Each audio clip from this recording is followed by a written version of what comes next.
The truth is so hard to find. With all the things that's going on, I lost track, I felt so strong. I got you on my mind, but something's been done wrong. Sometimes I've been thinking of what to make of me and my memories. Sometimes I've been thinking of, dreaming of what it could have been besides memories. 'Cause I still need you.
Hello everyone and welcome to Longer and Harder, the show on the internet where we take a subject and we go deeper. How are you all doing today?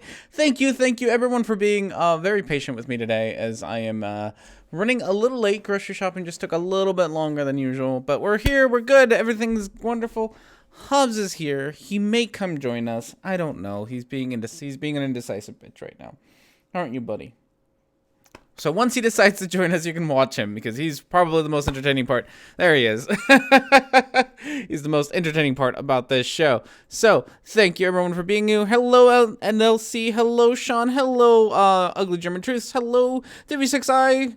MLG Blazer. Sean. Oh my goodness. Tech God. So many cool people. So many cool people today hanging out with us on our what's going to be a regular Longer and Harder. If you were part of yesterday's stream, you know that we have been rather busy with other things that aren't Flat Earth for a change. Hello Factard. Arnie, do you get your barbecue sauce? Barbecue sauce from where? What do I need barbecue sauce from? So hello everyone. I hope you all had a wonderful day. It's Sunday. Things have been busy. Let's go to housekeeping.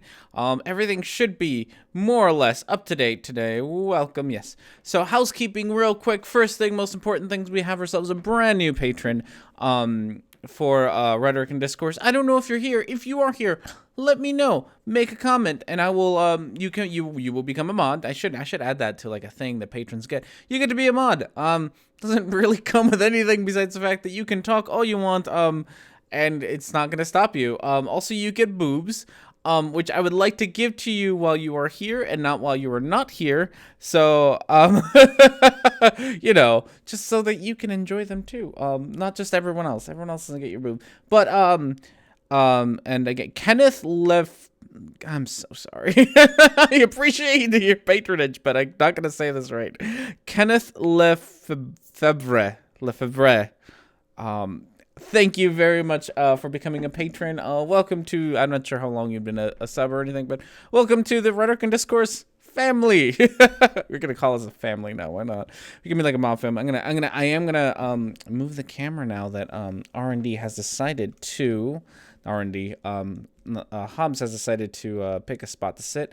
And in case you're wondering, this is exactly the reason why R&D must always wear pants. Is because, oh goodness, I wish I was a way for me to make this camera like go lower, but that's about as low as it's gonna go. There we go. That might be the best view we get of him today. So yeah, here we go. Name butchering, that's a thing we do. So yeah, if you're in the chat, please let me know and you can get some free boobs. Like I said, I don't want to give everyone free boobs because they're your free boobs. They're not everyone else's free boobs. So yeah, so that's one bit of housekeeping. Other bit of housekeeping is, if you notice, oh look, I got the right finger. If you notice, our experience bar has gone up substantially in the last week or so. A big thank you to, NANA, who else was it? Christ Puncher, hashtag Heathen, Microbloganism. We could just visit Pornhub for boobs. You could, but they're not curated by R&D, and curation makes a difference. I always have boobs. There you go. So yes, thank you to those people, and Bjorn. There we go. Thank you all for your wonderful donations. As you can see, our experience bar is almost full. We're almost at 80%. So a big thank you to those people who have donated money through Super Chat. If you donate money through Super Chat, you do get some boobs along with, you know, me reading your comment and whatnot. And I will always put in the same amount into getting a new computer as you donate. So if you donate $5, I will put in $5 of my own in there as well. That all goes towards getting a new computer. I just realized how this shirt does not come out very well on the camera. This is probably not the best dress shirt for me to wear. Oh well, what are we gonna do? Just saying, you can't bribe me with the power of boobs. It's true. All right, so yeah, so big thank you to all the people who have done things. Housekeeping, yesterday I promised that I would try to get a video done, and then during yesterday's stream, and then the moment that the stream ended, and I was kind of tweeting about this stream ending, the Show a video and a shirt with no problems. Good. Just as the stream was ending, the power went out in like all of La Vista, which is where I live, and like most of Omaha, and so things just kind of like there was nothing I could do about making a video. It just kind of power went out. So then I spent the rest of the afternoon like outside with Hobbs, just drinking and going for a walk and getting food and stuff. So I really didn't have time yesterday for video making like I thought I would, just because the power went out. So I'm gonna try today, but no promises. The video that I have right now is really not that much of a new video. It's just an addendum to my last Eric Dubay video, because people pointed out some things I did wrong. You really upgraded from Law 7 to Law 10? What? You live in La Vista. You should really upgrade. Oh, I see. You did a thing. Script writing works offline. Script writing is already done, though. That's a problem. Like the script's already written. So I wrote a script, and I just need to record it for an addendum for the last Eric Dubay video, because people pointed out some things that I got not necessarily wrong, but things that I could do better, and so I wanted to fix those. And so it'd be a quick addendum to that video, but I have the script written, I just couldn't record it. So that happened. So I just kind of got drunk out with the cats instead, because, why not? So that's housekeeping. I'll try to get it done today, but we'll get there. All right. With that said, we got beer of the week today. Yay. All right. Beer of the week. We have, Black House Coffee Roasty Stout. It is really called Roasty Stout. I don't know. It seems to, and I didn't read it, but according to the thing, it says that it does actually have, coffee in it. So it's got 75% Ethiopian and 25% Sumatran coffee. So yeah, it's actually got coffee in it. I didn't actually expect that. I thought it was just gonna be it just kind of tastes like coffee, because sometimes beer tastes like coffee. So we'll see. It's by Modern Times Beer, which I couldn't find exactly where the brewery is. They seem to have like things all over the place. Like they have one in Portland, they have one in LA.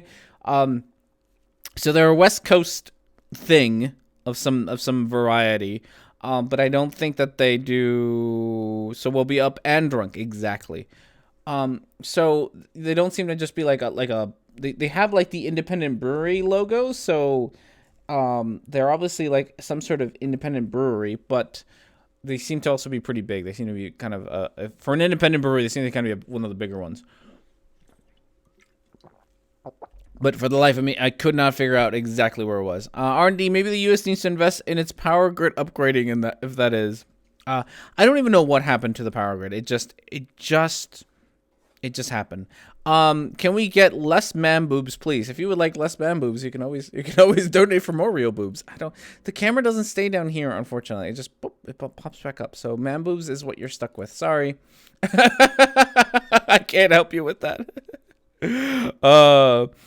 It's not that easy when you spend 2% on defense and another 4% on offensive military. It's true, right? Yeah, no. So I don't know what happened to the power. It just kind of died. Okay. So what I was gonna say there? Oh yeah, read the thing. It's so great. It's so great that you like coffee. I just love that about you. God, these weird ass things. I swear to God, these weird ass things. Speaking of which, you're holding an oatmeal coffee stout, positively, redolent with coffee, aroma and flavor. It kind of tastes like chocolate-covered espresso beans, only drier and more like beer. Nifty fact: we're one of the only breweries in the world to roast our own coffee, which allows us to be extremely persnickety about which beans we buy and how we roast them. Taste the persnicketiness. Wow. When you donate money, you do get, how do you donate money? You can do super chat, or you can do, upside down I donate, and that'll take you through, that other one, the Streamlabs one, if you prefer that. Otherwise, super chats, super chats also, that should do it, I think. I don't know. We'll see. Yeast, barley, wheat, hops, water. No, we gotta have coffee on this one, I think. So, is it any good? I don't know. It's got a good color to it so far. Let's see. So here comes the question. As I'm pouring the beer, am I going to pour it on hobs? The answer is probably yes, because that's what happens just about every time I try to pour beer live, is that Hobbs gets beer poured on him. He's being very good. He's being very, very good. Yeah, so Americans, we like to have fun with our beer because we're not boring. So we put coffee in it. So why not? Why not? It's a very I kind of messed up the pour there, so it's got a lot more head than I want to. So we're gonna give that a sec before we go on there. Don't get hops on hobs. Nope. Super chats or supporting YouTube. It is true. YouTube does take a cut of super chats. Like I said, that's why you can also donate through Streamlabs. Sorry, not Streamlabs. If you'd like, because you get sort of something. You still get to donate, and I think they keep less of the money, if I remember right. Streamlabs keeps less of the money than YouTube does. It's easy. It's easy with YouTube because it's built in. Unlike the Streamlabs was, which you still get boobs. It's just not built into the chat and whatnot. So that's all. That is all. Okay, so with that said, we do have. God, I want to drink this, but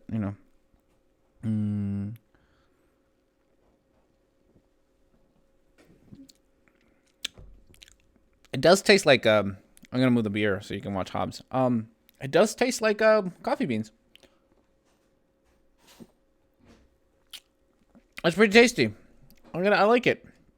That's pretty tasty. I like it, but I don't think I like it enough to drink more of it than what I already bought. Ooh, that's got a lot of alcohol in it. Holy shit. Or at least it's got a lot of alcohol flavor to it. Like it just kind of hit me kind of hard there. Huh. So we'll see. We'll see how drunk R&D gets by the end of the day. R&D, maybe not something for now, but for false copyright claims are flying. Check Mumbo Jumbles. I did see that, and I did tweet that out. That I did see. I have a couple, but I don't think they're false. I have a couple copyright claims on my channels, and I'd have to look them up. One of them was from I'm not sure if you remember a Longer and Harder from quite a while ago, where we watched a music video by a flat earth man or flat earth guru or whatever. He put a copyright strike on my video, and not a strike, like a claim, which are different. So there's like a couple of different levels for copyright. There's a copyright claim, which means like nothing really happens to your video, except that you don't get any of the money, or you get sometimes. Yeah, so you get some of the money, right? But not all of it. And in that case, you really don't have to do anything. Like you just don't get some of the money. So Flat Earth Guru kind of put one of those on one of my videos. My streams don't get a whole lot of views, so I don't really care about that one having been restricted. It's not like he's gonna make a whole lot of money off of me off of that video. And then I have, I think, another one on my April Fool's video from like last year, which again, like got a lot of views, but it's kind of old and isn't getting as many anymore. So I don't care enough to fight those. Copyright strikes, on the other hand, or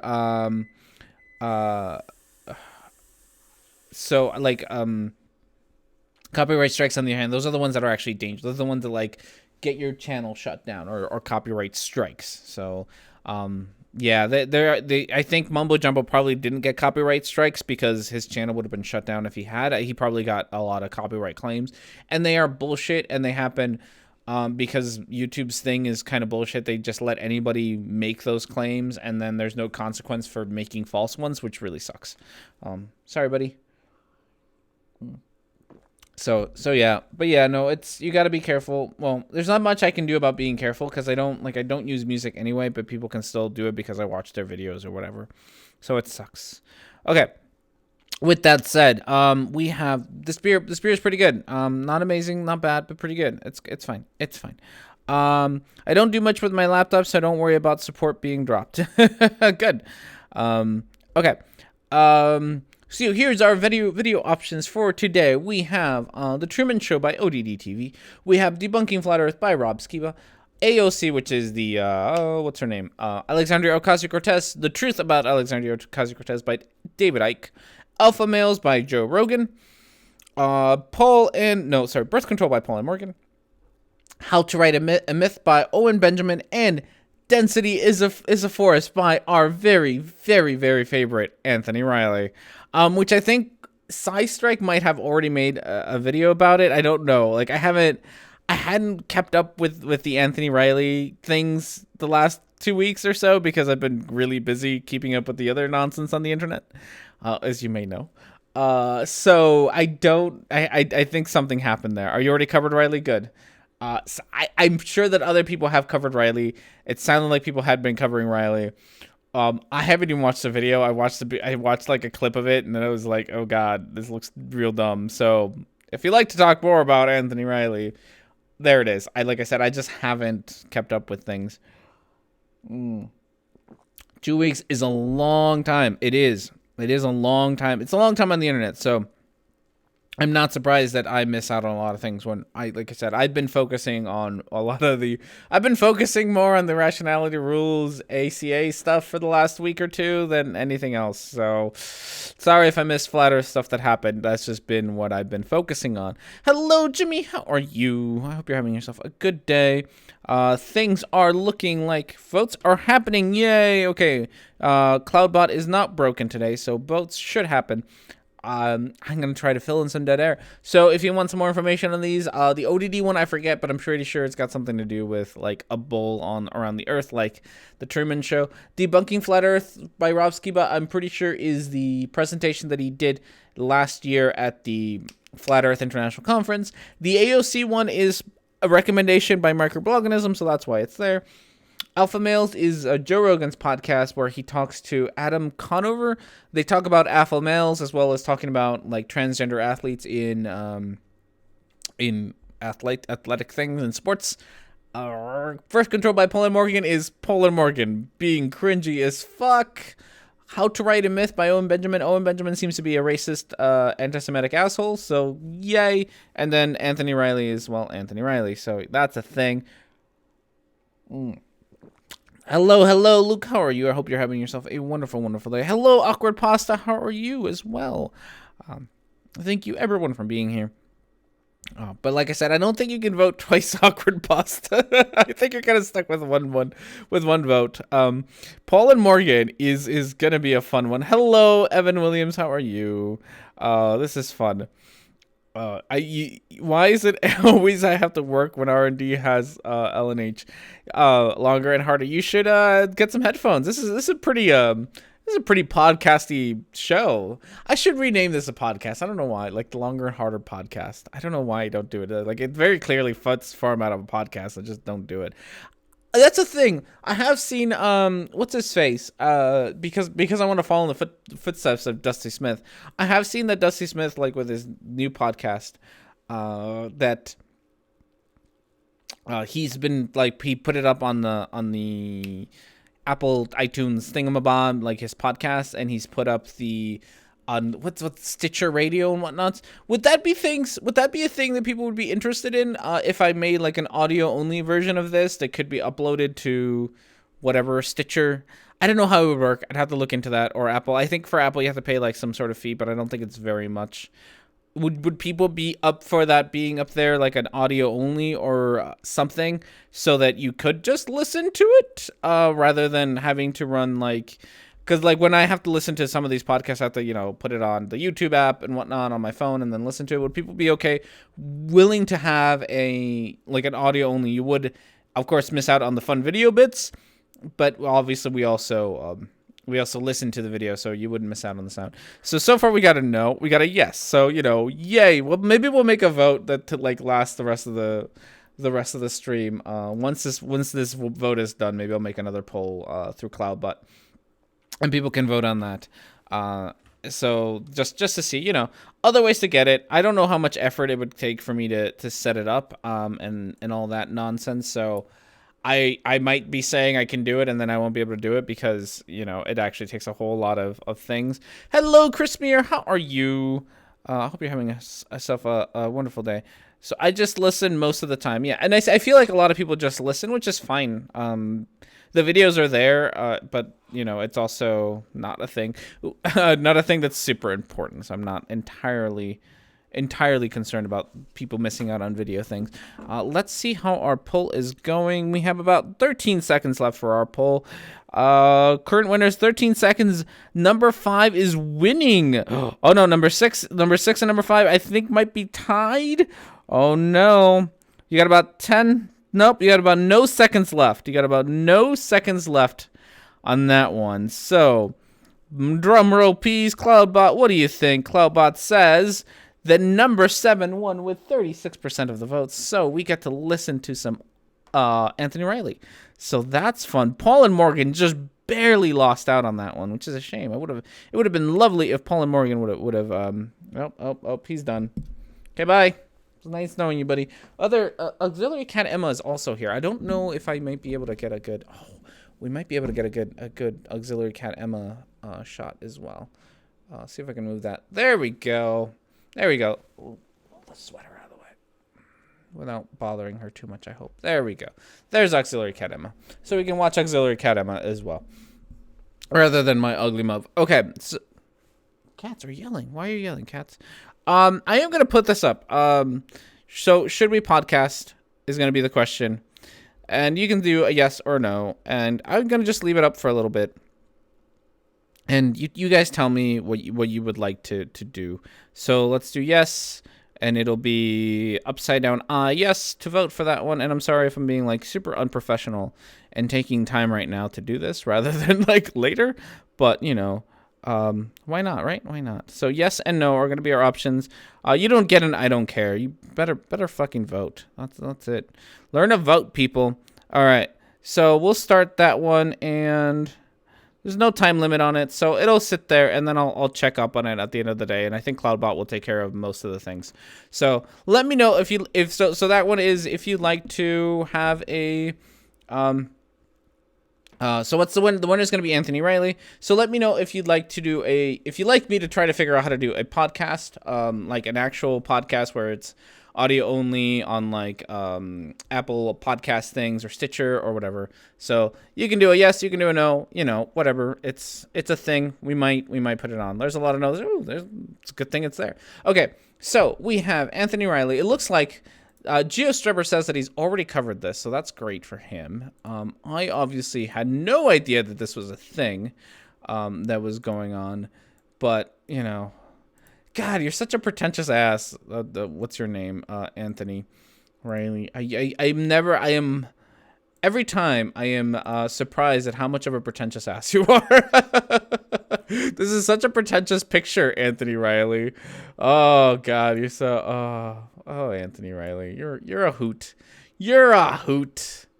Okay, so the whole name of the video is "Density is a Demonstrable Force." And I exaggerate those words because they are in capital letters. In scientific method, relative density is gravity. So yeah, that's a thing.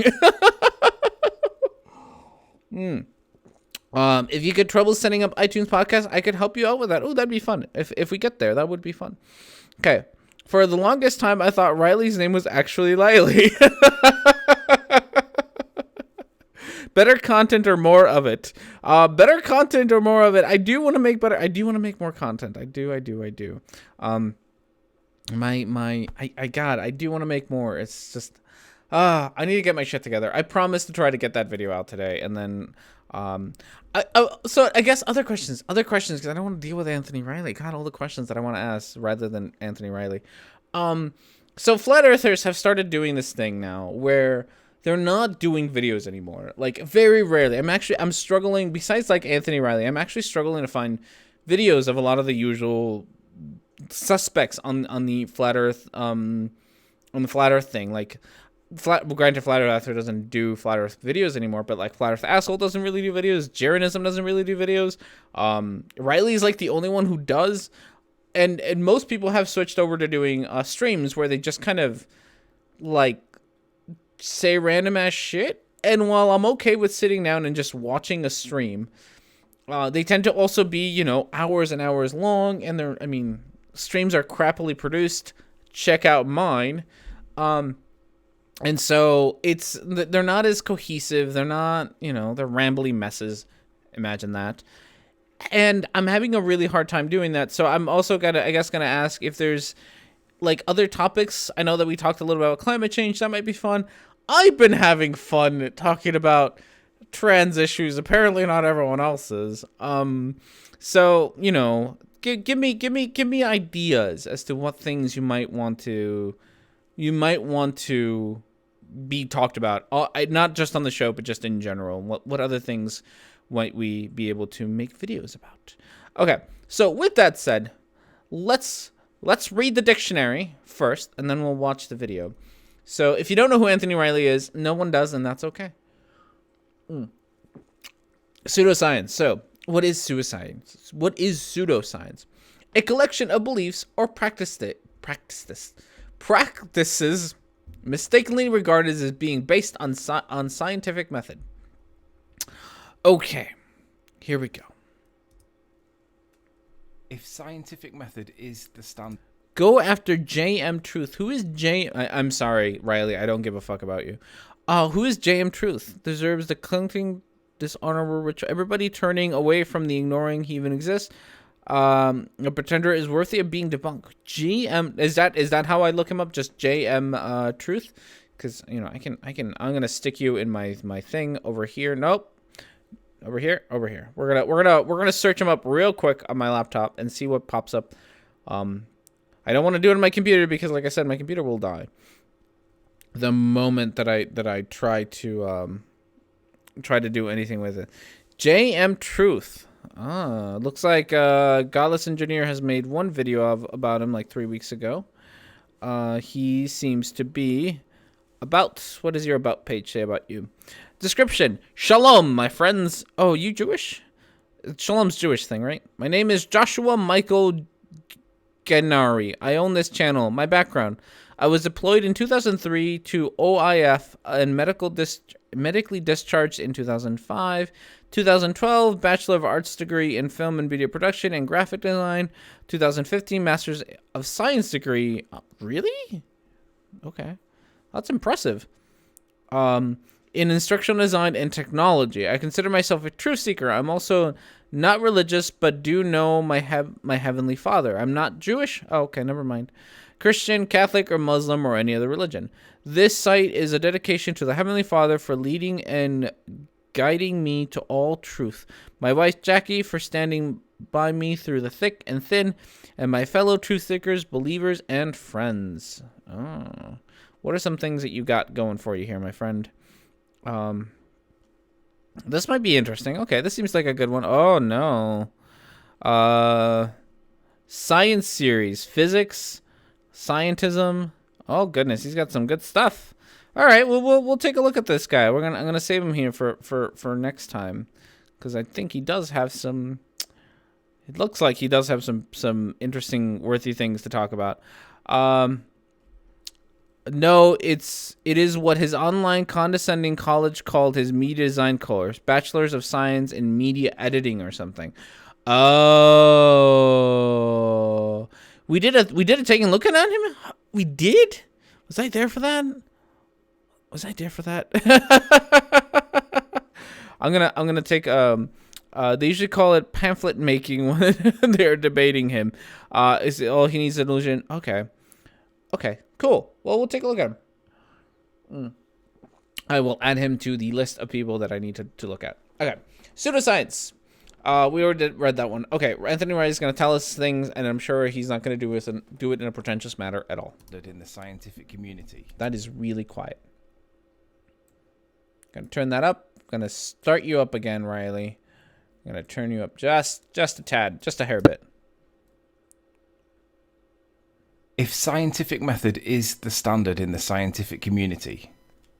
And the cause. The fuck? Why? In a scientific experiment is the thing the experimenter deliberately manipulates to demonstrate the effect he believes he is observing. Then density is a force, despite the rumpus telling us for years that weight is a force, density is not a force. But not only is density a force, density is the force you science deniers tell us is actually gravity. Okay. You know how food? Did you get more pizza?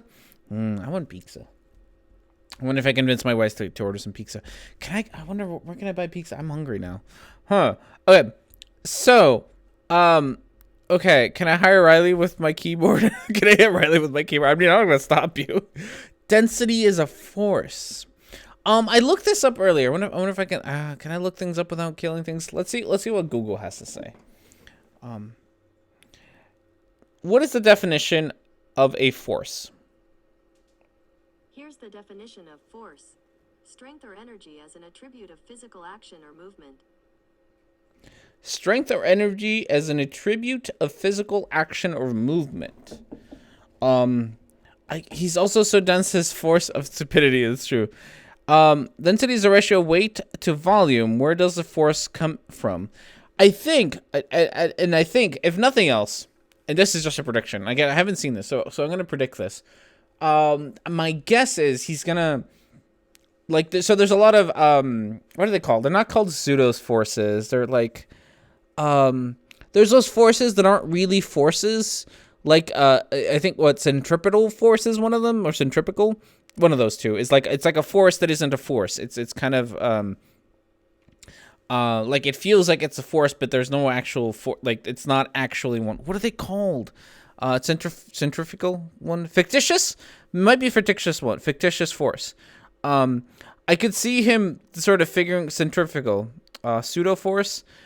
That might be it. But so like these things exist, right? There's like a force that really isn't a force, but you see like something move. I think centrifugal one is kind of the one that sort of shows up. And if you don't know, centrifugal is like when you spin something, like so you take a string and you put a weight or something on one end and you spin it, right? And then when you if you were to let go of it, the thing would sort of keep going in a direction that's tangent to the center of the string, and it would kind of keep moving in that direction.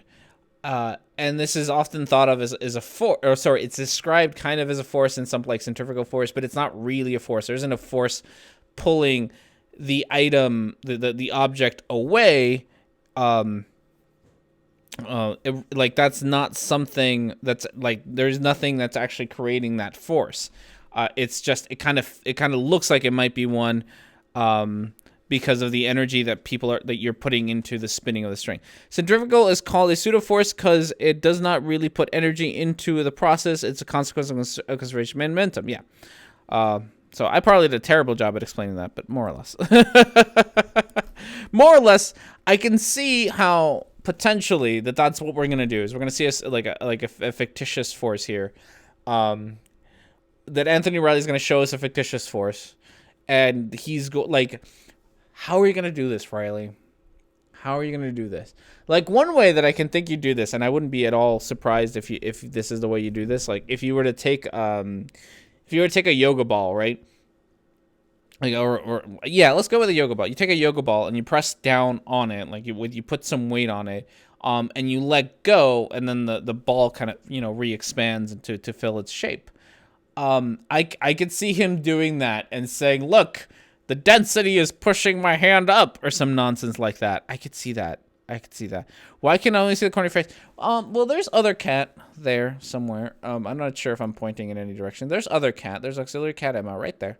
So she's being cute. Like you can clearly yeah, I know. There's my ear. Hobbs is back, so we might refocus on Hobbs because he's back now.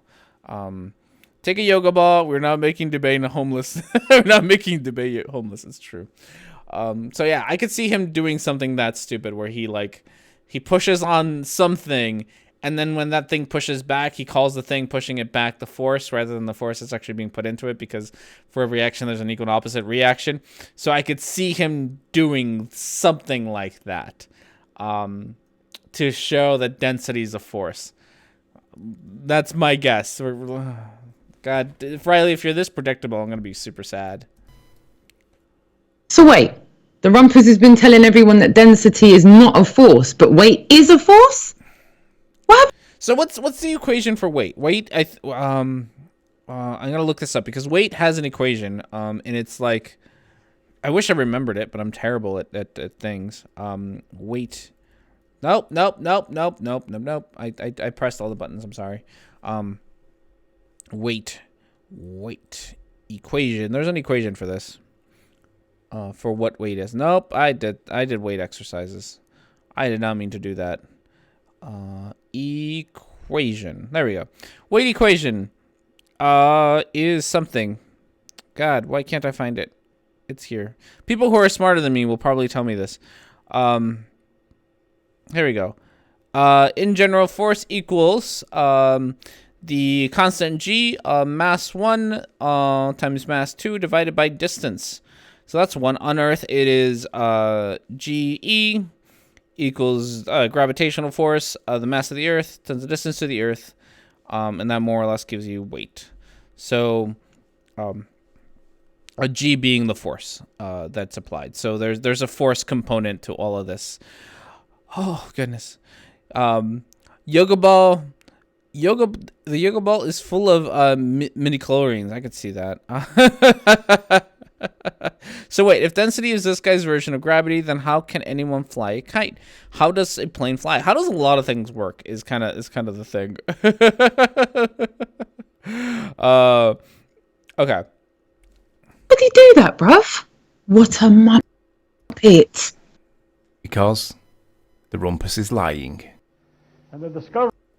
Did you get your wife involved in this? Don't get your wife involved in this. I got my wife involved in videos, and it's a terrible idea. Was made then in the discovery of quantum mechanics, first in the behavior of light and then in the behavior of matter, and finally culminating in 1926 with the full equation. Feynman tells us that Newton's laws of motion were not right. That's not right. I mean, yeah, God, I hate this. I hate that the honesty of fucking science can be used as ammunition by these people. It really annoys me, right? Like, so in general, Newton's laws of motion are correct. Like, you can use them for general. You take a ball and you throw it and you can use it and it's fine.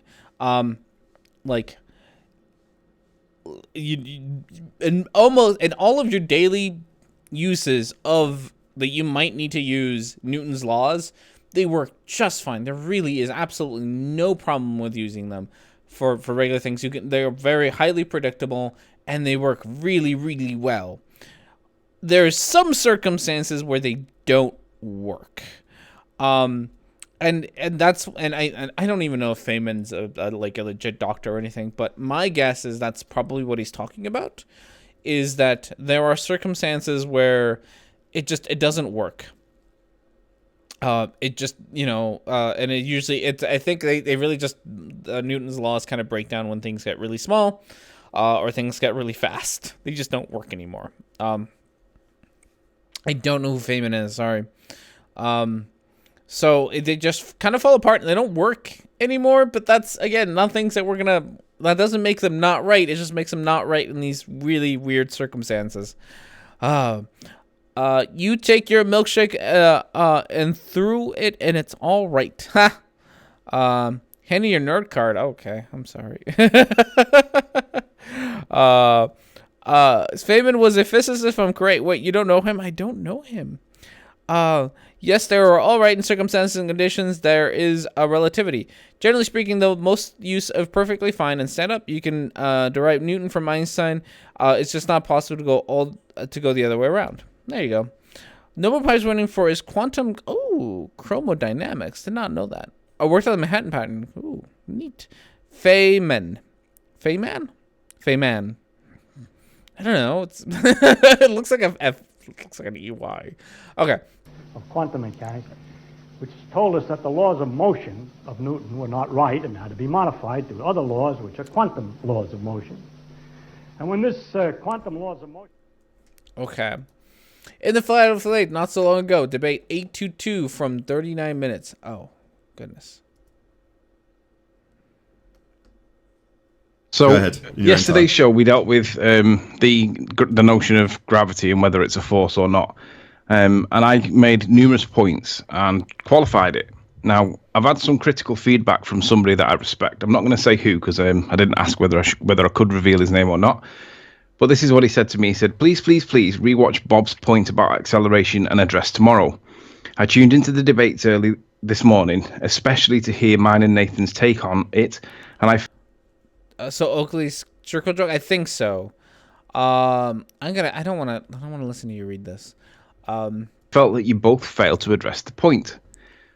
I didn't. The point's been missed. I'll remake the point and I'll show why it's been addressed while I'm doing it. Bob is saying that there is an acceleration. What he means to say is Bob is saying that there is a force. I'm not saying that is or isn't, but I do see his point, and I felt that nobody, you, Nathan, or Arwin, addressed his point at all. I agreed with what you said, but Bob's point is very specific to acceleration. If it's simply relative density, which is my belief as of today, then why do things accelerate down and not up? Please cover this tomorrow. I will try to listen in. Hey, that's actually a very reasonable question. I'm surprised that you actually have a friend, someone who you know, who has asked a reasonable question. The one question that I asked is, I think I asked this in one of my what's his face? Flat Earth, what's his face? Flat Earth, what's his face's videos, where he used the, what do you call them? The zero-G planes. And it makes me really wonder how those things really work, because like they work with physics, right? They work as long as you use Newtonian physics. They understanding why people quote unquote float makes sense in Newtonian physics and frames of references and all that nonsense. It makes perfect sense why that works. It makes no sense when it comes to density, right? Because if in order for things to fall or float, you need to change the density of something, then in order for this plane to work, you have to have changed the density in there as well. It's just, I don't even know. They keep saying that we need a safe place, yet who is it that rage quits all the time and retreats to the echo chamber whenever confronted with facts and logic and reality? It's true. That is very true. Read his biography. Sure, you're joking, Mr. Feynman. And what do you care about other people think? Very readable. All about shenanigans. Ooh. It really is just falling. And that's the point. It is, you're not actually floating, which is why I did quotation marks, and then I realized there's not a camera on me for you to see that I did quotation marks on the floaty bits.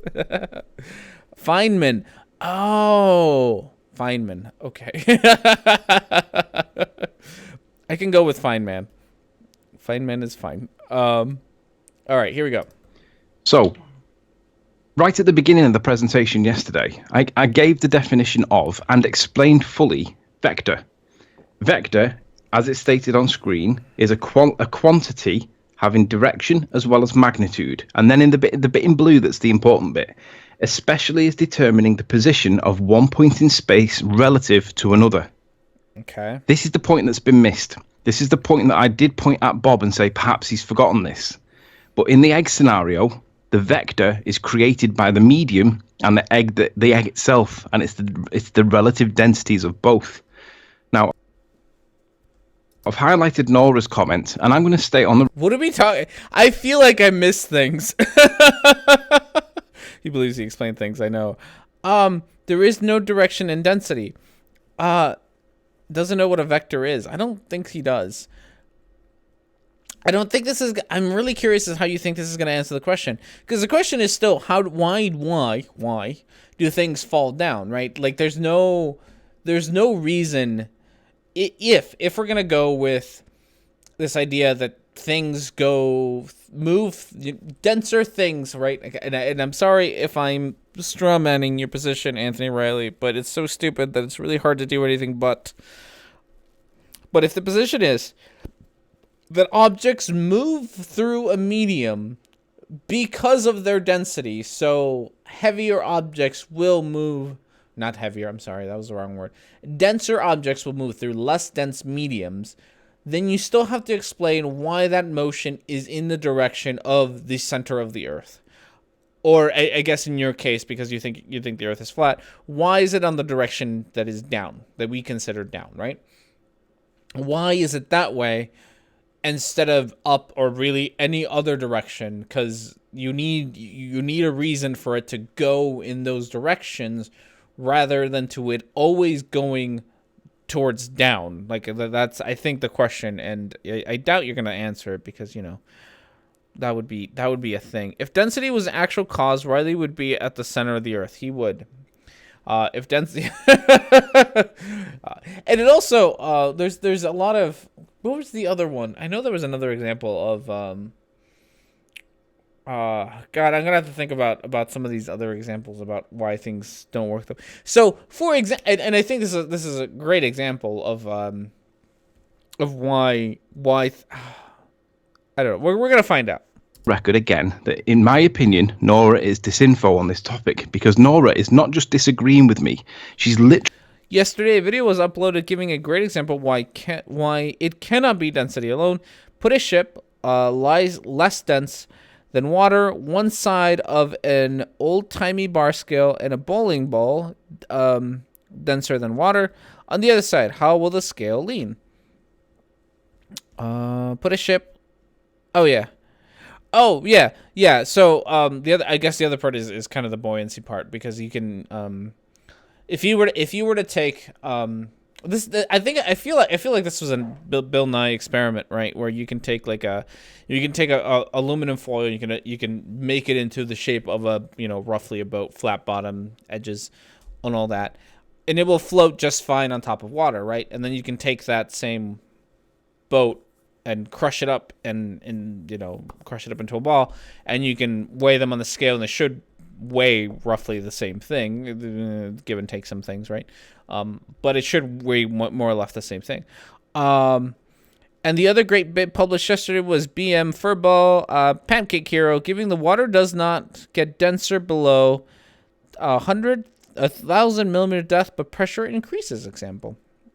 That's neat. I really gotta watch some of these other videos. Bill Nye's the motherfucking science guy. He is the motherfucking science guy. I love that video, by the way. Bill Nye's, it's climate change is a thing that we need to deal with video is amazing, and everyone should watch it. And fuck you, Steven Crowder. Go watch those videos. Those are great. Actually going against scientific method. Ballers ignore scientific method. Nora is literally rejecting it and arguing something else. The problem is, Mark. Did I see the John Oliver video? I did not. I think my wife saw the John Oliver video. And Arwin, and I know he's going to jump on me, but bear with me. Both support this, and Bob agrees with them. But it's the John Oliver video, probably with Bill Nye, the science guy. Yes. She did watch it. It's one thing to ignore scientific method, but it's a whole new ball game to go against it, because you're redefining the thing that is defined as science. So I did like the safety glasses on. That was a good video. Maybe we'll try to watch it later, because it's a good video. God, I love you, Bill Nye. My friend met Bill Nye, and I'm so jealous. He's got a picture. One of my groomsmen at my wedding met Bill Nye, and I'm so jealous. He showed me a picture. I guess he was in Georgia, a few years ago, and he met Bill Nye, and I'm so fucking jealous. And he was like, "Oh, I was fucking wasted. I don't even remember taking the picture." I'm just like, fuck you! You had to meet Bill Nye and you were drunk. God damn, that's just not fair. That is just the most unfair thing in the world. Nora says, "Here's Sleeping Warrior talking about vectors when he doesn't believe in up and down. Do I sense a contradiction?" No. There's no contradiction, because the bit in blue specifically states that it's relative, especially as determining the position of one point in space relative to another. So to address Nora's point, no, there's no contradiction, because I'm specifically dealing with relativity. Okay, it's relative density, relative to each other. So there's no contradiction there, Nora. Second point, whilst having the definition of force on screen, Nora puts this comment. Riley thinks because he thinks we cannot observe the effect of an unknown force. So far, we cannot manipulate. He equates cause with that which one manipulates. Fallacy of false cause. Well, if we... Riley wouldn't know science if he pulled a purple dildo from his ass. It's true, you wouldn't. What are you even trying to... I'm confuzzled at what you're trying to get at. This is the longer and harder variant. They also have a 30-second only nigh elements, but it's worth watching. Cool beans. We're gonna try to watch that later. I'm still confuzzled as to what Anthony Riley is actually getting at. Okay, God, I feel like I'm just gonna sit here and quietly watch this, which I don't want to because it's not what we're here for. But I don't know what you're talking about, Riley. Manipulate it according to scientific method. Oh, this is like a fucking quantum eraser presentation here. Independent variable, independent variable. In an experiment, independent variable is a variable that is varied or manipulated by the researcher. The independent variable. The dependent variable is the response that is measured. An independent variable is presumed cause, whereas the dependent variable is the presumed effect. The independent variable is the antecedent, whereas the dependent variable is the consequence. In experiments, the independent variable that is controlled and manipulated by the experimenter, whereas the dependent variable is not manipulated. Instead, the dependent variable is observed or measured for variation as presumed results of the variation in the independent variable. Just switch to Paul Morgan. We're almost done. Bright side is if we finish this, we get boobs. If we don't finish it, we get no boobs. So I'm sure we can move on to Paul and Morgan after this. Paul and Morgan did win second place, so I'm okay with just moving on to Paul and Morgan. But we get boobs if we finish. So, it's worth the pain, I promise. If we manipulate your independent variable to prove the cause of an effect, with the egg, we know that when that egg is in a state of neutral buoyancy, if there is a force there, it's the net force of 0. But my assertion is... What? What? What? What? It's a net force of 0. Is that there's no force there at all, and it's just the equality between the density of the egg equal to the density of the medium it's in.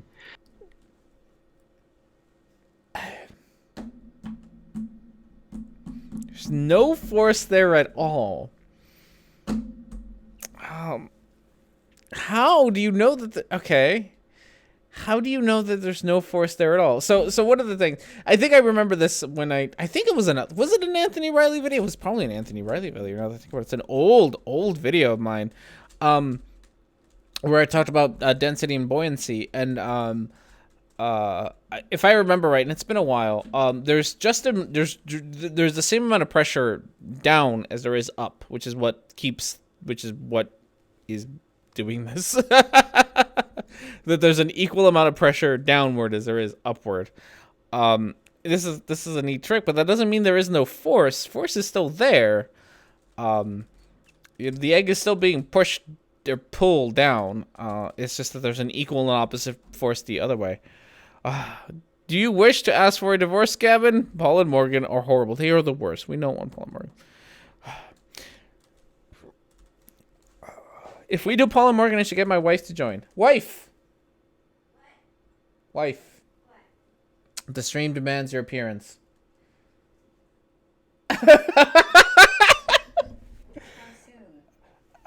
Okay, so we're so, my hair and makeup is all over the okay, okay. I'm not gonna point the camera at you. It's on other cat right now anyway, so it's fine. So the stream voted for a very stupid video, which we are not very happy about, and we're probably gonna finish soon because it's really dumb. However, number 2 place in the voting was Paul and Morgan. Mm-hmm. They are requesting your appearance for Paul and Morgan. Do I have to appear? Well, I mean, other cats. We're watching other cat right now. I mean, yeah, I will let my voice appear. Okay. Volunteer. Okay. Show. Okay. Well, you heard it, guys. Not my face. You heard it, guys. Mrs. R&D is going to join us for Paul and Morgan. So Can I finish the bathroom? You can finish the bathroom. Awesome. Okay. All right, guys. We're gonna finish this stupid video, and then we'll have Paul and Morgan with Mrs.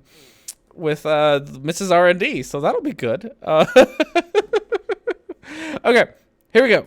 But what Nora says is he equates cause with that which one manipulates. Well, your independent variable is the variable that is manipulated by the researcher in an experiment.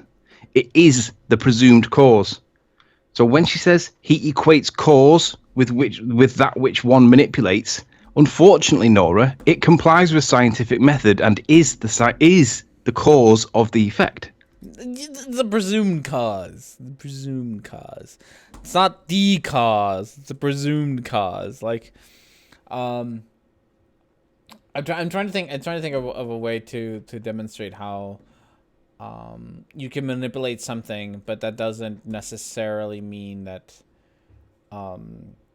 that it's actually causing a change. What was the one? So I got this. The problem is this is a correlation. My favorite one is always a correlation study, not an actual experimental study, where you can change the cause of something, but it's not actually, or you can manipulate a variable, but it's not actually the cause of the change. Oh God, I'd have to think about that one. Maybe someone can be here and think about a thing.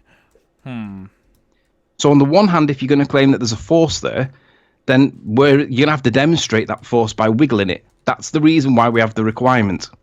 But because we did wiggle the medium relative to the egg, that makes it the presumed cause. And then when we wiggle it, we establish it. That proves the cause and effect relationship. So it is the cause in this experiment. The manipulation of the medium, that is what caused the displacement. According to Riley, time is not a variable. Not a very I mean, we seem to be doing kind of the quantum. He's very close to quantum eraser levels of stupid. Where, because quantum eraser does the same thing. Quantum eraser doesn't think that time is a independent variable. So, fun things about science is the variable isn't always manipulated. There's different kinds of experiments, right? There's kind of like the quote unquote like true experiments that happen where you do get to like manipulate a variable, and then see the consequences of your manipulation on the dependent variable, right? And all sorts of experiments on this can be seen in elementary school science fairs, right? That's kind of the basic one. There's also things like correlation studies, which look at correlations. Correlations, you can't manipulate any of the variables. You just kind of set one as the independent variable, and then look at a correlation between your set independent variable and your set dependent variable. The problem with correlation studies is that it doesn't necessarily tell you. It'll tell you if there's a relationship. It doesn't actually tell you if the independent variable is the cause of the change in the dependent variable.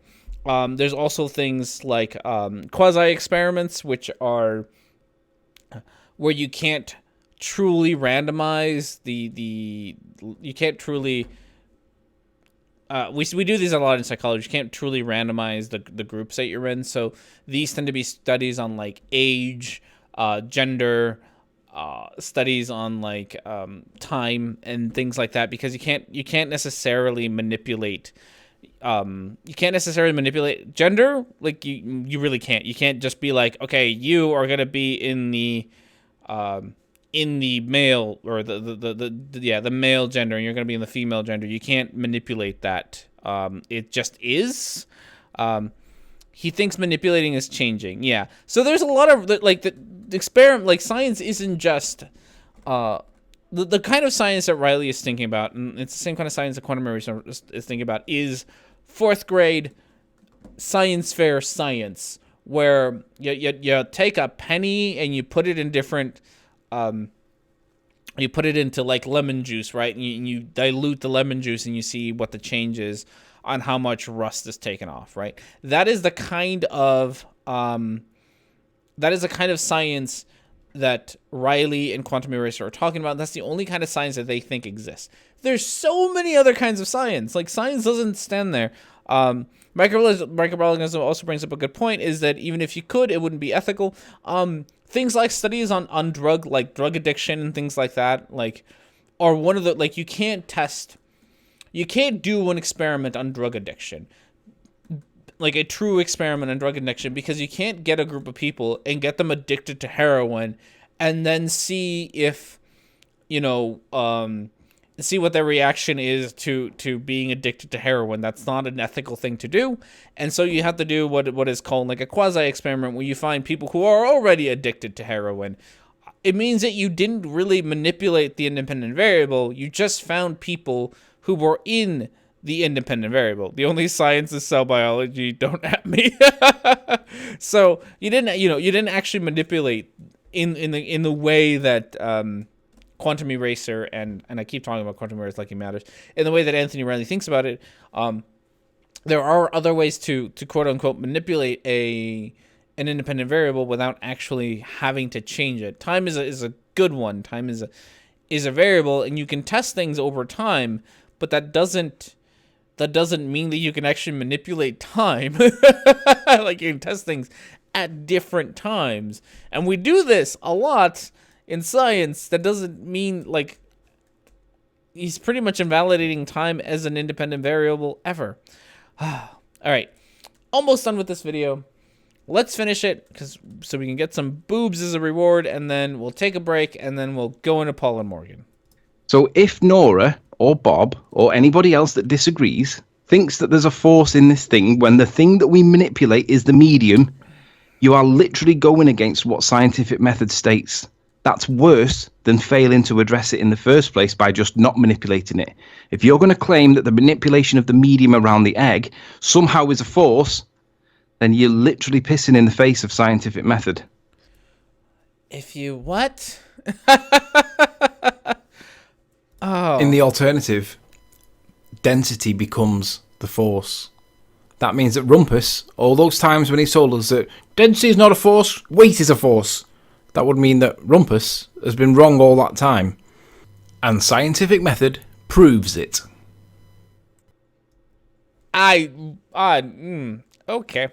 Well, we finished the video. We finished bright side of all of this. We finished the video, so that's a thing. Yay us! Go team! Go team! R&D. Rumpus is a lot of things, but he ain't wrong about this. I can imagine. Oh goodness. All right. So what we'll do? We get boobs. We do get boobs. So wait. Okay, let's get let's go to widgets. We'll get this. We have some options between. I forget what our options are. I always forget what our options are. So we get between 1 and 36. So let's have Google pick between 1 and 36, and then we'll get those boobs. Pick a number between 1 and 36. Here's a random number, 2. We got 2. Thank you, Google. So Google picked the number 2. Those are the ones we get. Thank you, everyone, for sitting around and watching this very dumb video. Oh, no, we're going to have laggy boobs because I opened up iTunes. Should have opened up iTunes. That was a terrible, terrible mistake. We're going to wait till iTunes stops opening so that maybe things don't crash. Oh, gosh. This horrible computer. You're not horrible, computer. I love you. It's just, it's just a thing. So yeah, we finished the thing. We finished the video. They're still going to be laggy, but we finished the video. Yay, us. Go team. If you would like to see more of these and just help out with the computer thing, remember, super chats are always a thing that are available. They help support the show. And currently they're going to a new computer. And any donations that I get for super chats go straight. I will also put in the same amount myself, and we will get those going. All right. Oh my goodness! Thank you, Ugly German Truth. That is a very generous donation. I greatly appreciate it. It's through whatchamacallit, the other one, Streamlabs. Thank you very, very much. That is very very helpful. So yeah, look at that. It went up on its own. Isn't that neat? 80%. Woo! Us! Oh my goodness. Give Kashmir a wrench. This Kashmir deserves a wrench. Okay, so we're gonna take a quick break here for a second. I'm gonna go do the thing. I'm gonna go get a new beer. We're gonna move on to Paul and Morgan next. And then we'll be right back with more stuff. Enjoy some fan art as well as some copyright-free music, and I will be right back.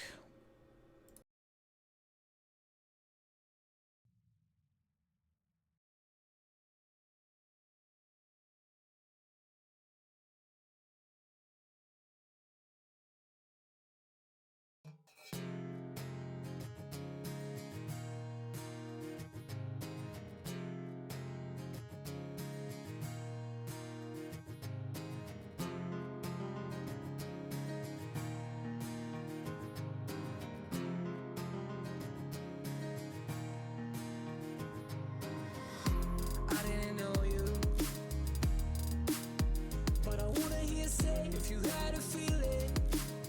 Cause I'm living out today. I haven't seen your face though, love from far away. Oh, isn't that fake for you? All I wanted is a chance, I just needed an excuse to see you. You can't take your pretty face and march outside. I opened the door for you. It wasn't love between us, it was the time they caught us. You need to let this go and forget. Just forget who the hell I was.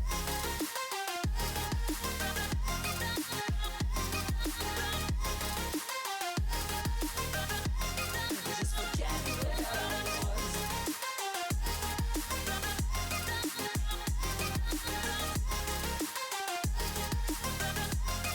Just forget who the hell I was.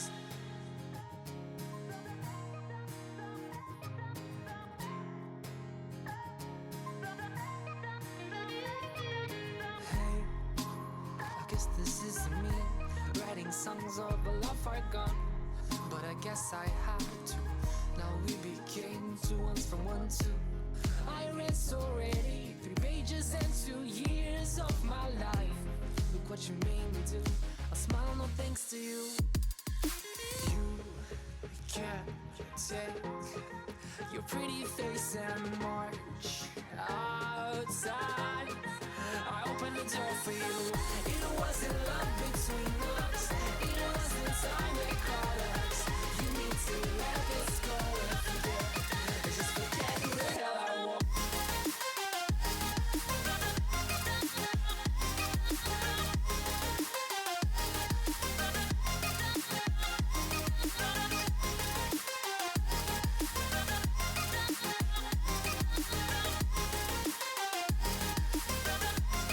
Just forget who the hell I was.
All right, everyone, and whoop, there we go. We are back. Nope, wrong one. There we go. There's other cat and the top of my head. Look at that, super awkward. Let's see if we can turn that just a little bit more so we get less of R&D's head and more of. Nope, we got more of R&D's head. That made it worse. R&D, not better. I'll go that way. Let's try that. Ooh, come on, turn. There she is. Look at that. There's the cutie. Bad you can't zoom in. Yeah, I know. It's a shame, but that's what we got. Okay, so if we have with me Mrs. R&D, who is here to talk about Paul and Morgan. Yay! Hello, everyone. So all the things, we're back. 180 proof. I don't know what we're proving anymore. Okay, so today, since you all decided, if I can find the right one, here we go. And I just Today, feel so since you all decided that this was going to be the video of choice, and it looked like a fun one, we have Christians Rethink Using Birth Control, Contraception, by Paul and Morgan, the ever loving. Is cat spare called normal? What? Yeah, this is gonna be super cringy. I am just not gonna be not gonna lie. Not looking forward to this one. And it looks like they have cloned themselves. They've conned someone else into doing videos with them. Well, I think they just cloned Morgan. Paul looks nothing like the other two. That does look. Oh, wait, that does look like Morgan, doesn't she? Is that her sister? Oh. Are we about to find out? Oh, we might. Is this a sibling thing? Oh, never drag your siblings into this. Well, you're dragging your wife into this. Just pointing that out. Yeah, you're allowed to divorce me. My siblings aren't allowed to do that. No, it's not her sister? Okay. Well, we'll find out. So yeah, they're going to talk about birth control, which I'm sure isn't going to be cringy at all. I do love this shot. I like the sister is looking extremely uncomfortable, and so is Paul. Paul, don't button up the top button of your shirt. Nobody looks good like that. Trust me, you look terrible. Just don't do it. Just don't do it. Can you put Mike closer to Mrs. R&D? Mrs. R&D just needs to learn how to yell. Yeah, sorry. I'm a very quiet person. I'm sorry. Yeah, so we'll get it closer to Mrs. R&D. It just has to be closer to you. That's all. That's way in my face. Well, then you learn how to yell. All right, so You just keep pushing more stuff in my face. What is this thing called? Careful what you say. I mean, I already know what it sounds like, but you're just gonna have to get your mind out of the gutter. It's not my mind. You need a visual of this. We might get one, but well, no one told you what they were thinking. You thought it yourself. That's true. Yeah, you get your own mind out of the gutter. Worry about everyone else's on another time. This is the setup. Oh. There's Mrs. R&D. Yeah. Wait, where's the camera? Hi. Yeah, she's got the mic. I'm like way down here, not having the mic. This is a terrible angle. And also, other cat is way cuter than trying to watch me. So there you go. Okay. She's cuter than all of us. She is cuter than all of us. All right, phrasing. Phrasing's important around here. So you got a lot of highs. Hi, everyone. All right. And sorry if we paused, but we saw some excellent veer that we're trying to get through here. So we'll get through it all. All right. We ready for this nonsense? She's a cat. It is unfair. All right. Paul and Morgan, what are you going to tell us? a piece about it, and I feel like maybe Paul does, hopefully. Yeah. What's up, guys? How you doing? I'm Paul. I'm Morgan. I'm Savannah. And I'm Braden. And this is the Paul and Morgan Show. Wait, I thought they were just joking. The last video that we saw, I thought they were just joking about that being their theme song. That is a thing. No, I thought you acknowledged that was a dumb theme song, but you went with it. No. Oh, They we're kept off it. to a great start. They kept it. They sing this every time we are do. told. Oh God.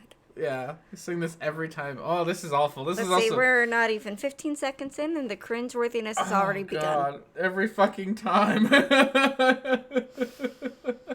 I almost don't want to continue. No, too bad. We signed up for this. I do like the gun fingers that the lady is doing there. Yeah. Look at that, and pursing your lips. Yeah, she's getting real into it. She's getting way more into it than she should. Duck face. This isn't your show. Calm it down. So today's video, we are revisiting birth control. We are here with Savannah and Braden. We feel it's appropriate that they be in this video with us. Why, guys? We are with child. Morgan, why did you pick Savannah and Braden to be in this video? Well, we've kind of been on similar journeys with just the whole birth control. Savannah and I were both on birth control and then decided to get off of it, maybe for different reasons a little bit. We kind of just then gave it up to God to be our birth controller. Oh no. Oh no. They are breeding. It's true. They left it up to God to be birth control. That's almost as bad as like God is my co-pilot. Ew. Or what's the other one? Like God take the wheel. Jesus take the wheel. Jesus take the wheel. Jesus take the wheel. Mm-hmm. Oh no. I'm gonna be shit faced by the end of this. You might. I don't blame you. I don't blame you. Yeah. So yeah, this is so birth control stuff. Oh no. Wow. And now we're pregnant. Hey, how long has it been? We'll talk about that. Is that a cool thing? Is that a cool kid thing? Well, I mean, it's been a long time since I was a kid, but, you know, I don't know. Did he just dab about... Was that dabbing? I think it he didn't dabbed look about quite being like pregnant. dabbing. I think no, dab is just one move, isn't it? One I swift don't know. move. It's not, you know, raising your arms like monkeys, isn't it? I'm not... I don't know. I don't know what the kids do these days. Kids these days, who are not in my chat probably, was that dabbing? Did he just dab about being pregnant? No, one of you is pregnant. Really, only one of you is pregnant. The other one is not. All right. But first, guys, if you're new here, we are making Christian advice videos on life, love, and dating to help you have hope. And be free! So subscribe, and make sure you subscribe to Savannah Louie. Braden makes frequent appearances on their channel, and they are awesome. And I will... So something I noticed, Savannah's like default face whenever they talk about her is a duck face. Just keep an eye on it. Like drinking game time, every time Savannah does a duck face. I mean, that's probably half of her pictures on her Instagram is duck face. Mm-hmm. I mean, at least everything since 2010. I wonder if they're married. Did they wait? So I'm fairly certain from all the videos I've watched of Paul and Morgan that I don't actually think that Paul and Morgan have sex ever. Like I'm very certain about their lack of sex life. I'm sure they're married. I'm sure all these couples are all married to each other. That I'm very certain about. I'm now more certain that the couple on the right, Savannah and what's his face, actually have sex because, well, not necessarily with each other. But one of them obviously has sex. The other one, Paul and Morgan, God, they're so... The last video that we did on them was so, like, repressed sexual urges that I don't know if they actually have sex. I really don't. Do you think they reproduce by budding? They might. Alright. We'll link their channel below. Morgan, get the ball rolling. You guys tell us a little bit about your all's journey to where you are now. How'd you get there? Well, you don't have to tell us exactly how you got there. Are they trying to seem a bit more hip? I mean, look at his face. That's the same face that he made in the other video where he goes, isn't it? Wow. He just doesn't know what to say about sex, does he? Because he's never had any. He doesn't know. He's never. You two can have possibly. For a married guy, he is very, very uptight about sex, isn't he? I don't think they've had. I'm truly Is convinced. he uptight or he's No, I'm truly secretly... convinced they've never had sex together. You think so? Okay. I really, from watching all of their videos, I'm really certain that neither of them I'm fairly certain that he hasn't had sex with her. She, on the other hand, not with her. Not with her. Maybe, I don't know. You can insinuate all you like. I am. I'm going to because I'm an asshole on the internet. Morgan has had sex in her racy, ungodly past. It's true. She's had an ungodly past. I forgot about that. Oh, is that? She was. I think in the last video. Was she hinting? No, I think in the last video it was like he was the good Christian boy and she like corrupted him, and then they like, and that's when he did the like had that face. I want to know what her definition of corrupt is supposed to be in her mind. You know? I don't know. Like, was she thinking about kissing him before they actually dated or got married? Maybe. Is that the idea of corrupt? They might have held hands on their first date. Scandal. I know, right? They might have even gone on a date without a chaperone. Well. Come on, Paul. We don't need a chaperone. Oh. That's so old school. Come on. Come Yeah. with me. I could see that. Take me on a real date. No chaperone. A chaperone-less date is the raciest thing these two had. She hugged him, potentially. Hugged him, and it wasn't a side hug. It wasn't a side hug. It was a full frontal hug. Oh, no. No, I remember one of my professors at the Master's College teaching us about... Oh, you have to explain the Master's. I know they... I'm sorry. It's not the Master's College anymore. It's the Master's University. But I went to a Christian college, and some of you probably know the story behind how I got here from there. And it's entirely R&D's fault. That's pretty much how that goes. I mean, that sums it up. You can probably guess how that went. But one of our professors actually did teach us, I think it was like women in professionalism, I forget. But she actually taught us how to properly hug people. Because you don't want to, especially if you're well endowed in the front, you don't want to full on hug them front to front. Because depending on who that is, that might give them some unholy ideas. So you need to leave them alone and just hug them from the side and leave as much hip out of it. Like, be as straight-sided as possible so that you don't show off the shape of your curves against each other. Yeah, you really had to put so much thought into how you hugged people. So he was body shaming busty ladies. She was body shaming. Not body shaming, just be a bit more aware of your body and, be aware of what your body makes men think, okay, maybe that's kind of shaming. So she was body shaming busty ladies. That's interesting. Hello, MLG Blazer. Welcome back. She showed her ankle. She's showing her knee right now. Look at that knee. Look at that skin. She's showing her collarbone. I know. Look at that. That's a rather racy sweater long sleeve thing you got on there. Also, somebody did pointing out that Paul Morgan is hiding her tattoos more. Probably because she got a lot of I gave her a lot of... Well, I'm not sure if she ever has watched my video, but I give her shit about the fact that she has tattoos, but she's all, like, anti-gay. So... I mean, pick and choose, I guess, is the way to go. Yeah. So, the Bible also says no tattoos, but, Paul Morgan doesn't care. Okay. Here we go. Just like any other. We got married when I was really young. I was 18, Brayden was 20, and I was on birth control at the time. You got married and you couldn't even drink? That is awful. Don't ever do that. Kids! Not that kids watch my show. Kids, don't get married until after you can drink, at the minimum. I know, but granted, we send our troops out when they're only 18 and they can't even drink yet. That's true. Oh, that's true. That's why I don't wear a bra. My ladies can't stand a cage. Well, there you go. You do you. I will give her all the shit about having tats. Leave the tats to me. All right. She does this. Not that I care about tattoos. You can have all the tattoos you want.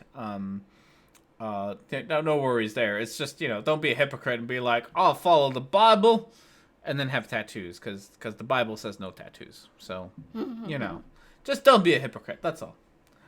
Because I was terrified of getting pregnant, to be honest. I don't know. Just I didn't see anything wrong with it or anything. Something happened where my insurance... Nothing wrong with it. Yeah. There's nothing wrong with that at all. Yeah.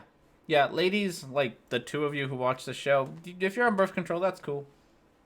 And if you're not, that's cool too. do what do what you need to do. It's your thing. Also, your life. I'm just gonna stop right there because it's not something It's not something I should tell you to do. Oh, okay. So there we go. There you go. And I kind of just ran out accidentally, and so then I was off of it for a minute, and we were like, okay, I noticed that Savannah was a lot different off of it. Yeah. Wow. Happier. I had been on birth control for a while before. What? Happier. Happier. Well, no, birth control, depending on what kind it is, and depending on how you are chemically balanced or something like that, it can have an effect on your mood. Oh. But it's just, it's different for each different kind of birth control and depending on how you are. So you probably just were not using the right birth control. Maybe you should have talked to your doctor about that. Oh, well, there you go. Just saying. Yes. I get the feeling this is going to turn into a birth control makes you depressed kind of thing. No, I mean, there are some birth controls that do, in their symptoms list, things like irritable mood or irritable mood swings or things like that. Okay. So, see, this is why we have a lady here, because things that I don't know about birth control, because I'm obviously not on it, so. Just for like hormonal reasons. So I didn't really notice, like when I was on it, that something was wrong. But yeah, when I was off of it, I was like, wow, I'm like a lot happier. Based off of what we saw in Savannah, her body felt like, oh wait, I shouldn't say her body. Go ahead, tell us about Savannah's body. Like the way that her mood was and her overall like demeanor was way different. And then also you were experiencing a lot of like health problems while you were on it too. So I feel like at this point it should have just been like you should have gone and talked to your doctor about it. Yeah. Why? Well, let's listen to what those symptoms were. From a Christian standpoint, we are to treat our bodies as temples. Oh. And Maybe there aren't any. Okay. Don't give me examples on why your birth control was giving you some other health problems, which that's an alleged claim because it may not have been linked to your birth control at all. Again, go to your fucking doctor. Moral of the story, go to your doctor. Go to your damn doctor. Stop praying about it. Stop assuming Jesus is telling you through your body you need to get off birth control. Okay? Stop it. Anyway. She sounds angry. She might be angry about her birth control. I think I'd be angry if I were on medication that was making me not feel good and I never did anything about it. Well, yeah. Oh, you mean my wife sounds angry? She probably does sound angry about it too. Yes, I am getting more irritated by the minute by these two. There you go. I'm not sure if feel free to get angry. Of course, maybe I'm on the wrong birth control. I don't know. I don't know, dude. What's his name again? The guest. I don't remember. The male guest. I forgot. Well, dude, wait, at a point. Shoot, now I'm too focused on figuring out what his name is. Shoot. I don't remember his name. I'll remember my point in like 5 hours. Yeah, okay. We'll get to the point eventually. Realizing there was a direct effect with the way that her actual body like was responding to this, I the whole time was like, I don't want you to have blood clots when you're 40 because we wanted to have sex unprotected. Like that just seemed like such a selfish thing on my part. So 6 months. Is that a thing? What is he talking about? Do you get blood clots? Are you more likely to get blood clots at an older age due to birth control? I don't know, actually. Huh. I don't either. I don't know. I don't know the answer to this. Does anyone want to look that up for us? 'Cause yeah. I actually don't know the answer to that. Yeah, I don't know. But didn't he say, I don't want you to have blood clots at age 40 because we're having unprotected sex? Isn't that what he said? Yeah, pretty much. Okay. So he wants to have unprotected sex, which is why she's on birth control. I guess she's that's not on birth control. He wants to have unprotected sex, which is why she's on birth control. She's not on birth control. Unprotected is no birth control. No. He wants to not wear a condom. Oh, right. I'm sorry. Yeah, no. He's talking about condoms here. So he wants to have not condom sex. Why can't you both participate in this birth control? No, because he's the man. I see. So he can't be bothered. No. He can't be bothered to participate in this no birth control. No, this is a marriage, not a democracy. God, I'm so happy I married you. Oh, I'm so glad I married you. Because, if I did marry a Christian, I would be at risk of my husband saying, so, I'm ready to have children, or I'm just sick of wearing condoms, so no more of that. Yeah. No more. And I'd have to listen. Even if I didn't want to do it, I'd have to listen to it. Yeah. God, that is scary to think about. That is scary about. Well. That is really scary. I really don't like thinking about that. I'm so glad I married you. They completely disregard the fact that birth control is used for medical reasons and not just to focus on prevention of having kids. That is also true. Yeah. I had an IUD, which was nice, but now it's time for hubby to get surgery. I've been contemplating that. And I think the next time that I actually go see a doctor, because I don't really like children. I mean, we're not interested in having kids, and it's actually less invasive for your surgery, isn't it? Yeah. Than mine. Yeah. Plus, it also costs more for mine. Yeah. So story time. We had a friend who just got a vasectomy like 2 weeks ago. A week ago. A week ago. A little over a week ago. And he pretty much just like he got it and he was back at work like the next day, right? No, I mean he got it on a Friday and then he came back on Monday, but he was out and about on the very day. He actually came to visit us at work, like 4 hours after he had his surgery. I mean, he's a great guy, but sometimes he does some odd things. Like, why are you walking up here in to our office? Why aren't you resting? You just had surgery 4 hours ago. You're supposed to have the day off. Go home. But anyway, yeah, it was really quick. Really quick. He didn't even have to go under. Vasectomy insurance does not cover vasectomies. But wait. What? Really? Really? I thought he did. Oh, I don't know. I never asked him. I don't know. I work for a hospital, so I'm gonna hope that mine does, but I don't know. Huh? Well, you gave us some food for thought. Yeah. Again, I haven't actually like talked to my. I don't, one, because I don't have a doctor, and two, because I haven't talked to anybody about it. But that's an interesting food for thought. TRICARE does cover it. That makes sense. TRICARE is kind of weird about what they cover. No, I mean it's good. It's good that they do, huh? Which insurance do you have? I don't know. TRICARE is military insurance. Oh. Okay. Yeah. So TRICARE is what the military have, which is really good insurance. For what it is. They have. Imagine this: the military has really good universal health care. It's amazing. Well, I mean, it takes up the most of our national budget, doesn't it? The military. Yeah. I would hope so. That's true. I would hope so.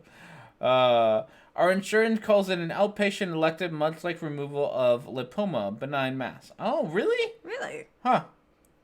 It is for AD and retirees and family. It's for AD and retirees and their families. Okay. Yeah, I've worked with TRICARE insurance when it comes to one of my old jobs, but a lot of that's why I know it, because I used to work. You do a little bit with it, but that's okay. Okay. How long has it been since we played this video? A while. It's okay. We don't like Paul Morgan. Or Braden. Someone said his name was Braden. Really? Okay. Let's go with Braden. Okay. We will call you Braden from now on. Whether you're Braden or not, it's Braden. Now your name is Braden. Because you could braid your hair. That's how I'm gonna remember that. Okay.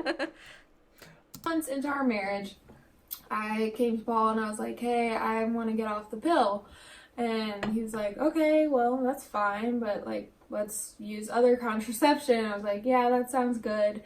And then probably like a week after, like, I got off the pill and we were still using contraception though, I just was convicted. I was praying to him, just saying like, God, like, I'm giving you everything in my life, like, just take it all. I trust you and I want you to be in control of everything. And I just heard him, felt it in my spirit, him saying, you don't trust me with everything in your life because you're still using contraception. And oh my God. I mean, she's hearing voices, really? So she's already got problems there. I mean, yeah, you're praying to an imaginary friend and you're how old? And wow. Oh. Yeah, I mean, I understand why they think that, you having any control over your body, whether you're dieting or you're on birth control or you're exercising. I mean, oh, how horrible. That's actually true. I hadn't thought about the exercising thing. That's actually a really good point. That just came up in my head, actually. But, wow, you do anything for yourself, anything positive, it's not giving God your full self and not giving him control. Yeah. Wow. I mean, you gotta compare it to exercise and dieting and what wearing you do a helmet, socially. wearing a seatbelt. You have to compare it to everything. Yeah, because that's true. Because yeah, if you're gonna do that, then why bother wearing a seatbelt? I mean, God's gonna protect you either way. What the seatbelt gonna do? Why buy insurance? Why have wear car sunscreen? Insurance? Yeah, why have car insurance? Why have health insurance for that matter? Why go to a doctor? Yeah. Why have pap smears? I mean, no one likes pap smears, but you know. Yeah, God should take care of you for all of these things, right? Like, I'm actually really Why have a job? Why have a job? I'm actually really curious as to what. Why live indoors? You're obviously not letting God take care of you if you're living indoors. If you have a job, God will provide. Why have winter clothes? Because God will protect you against the cold. I'm very curious of what the limit is. So, you know, here's what I just had a thought. So the Bible says don't be lazy, but isn't just being lazy letting God provide for you? Isn't that what you're supposed to be doing, is letting God provide for you? Then why bother doing anything? Yeah. Why not just sit around and let him do everything for you? Yeah, I'm really curious as to what the limit. It's so I never thought about it, but the commandment or the rule for being lazy is quite contradictory to giving God control of your life. Just saying. Huh. Those are all really good questions. Paul and Morgan, if you ever watch this video, which I know you won't, but you know, I would love to know the answer to these questions as to why. How do you unwind this contradiction? Yeah. At what point are you allowed to take care of yourself? Because obviously, right now, Paul Morgan's pretty much been like, you're not allowed to take care of yourself in this one way, which is weird because, like, I don't know what this is. Well, then you're not thinking. You're cherry picking. You're still only giving him a part of yourself because you're not thinking about the rest of your life. Yeah. I mean, if you take vitamins, fuck. Oh God! Imagine if you've been doing those. No, God wants you to have a calcium deficiency and brittle bones. If you get vaccines, if you do anything, this is really good. Is she going to an OBGYN? Any of these things? Why take medicine at all? I mean, it's true. Why bother to take medicine? Why do any of these things if at the end of the day God is going to be mad at you for doing it? Why bathe? I love it. Yeah, don't go against God's plan. All right, here we go. I pointed out a few other small things in my life that I wasn't giving up to him completely. Wow. And I was like, okay, that's true.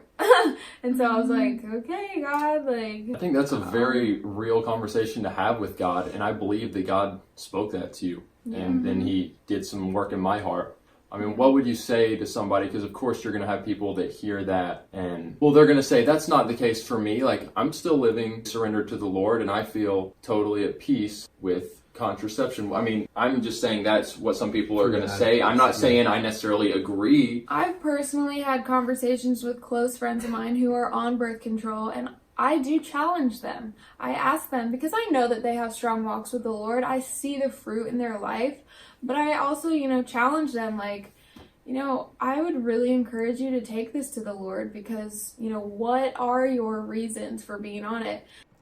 So you're not actually letting people do what they think is right according to their own beliefs. You're still telling them, no, I think you should question on whether you should be on birth control or not. That's what you just said. But not just that. There's also, like, this idea that somehow her friends are not being as godly as she is. I mean, she says, I see fruit in their lives, but yeah, I don't like. She definitely has this like I know what God wants more than you know what God wants. Kind of a bit full of yourself there, Morgan, aren't you? Yeah, you were just saying. I think everybody has their own reasons for it.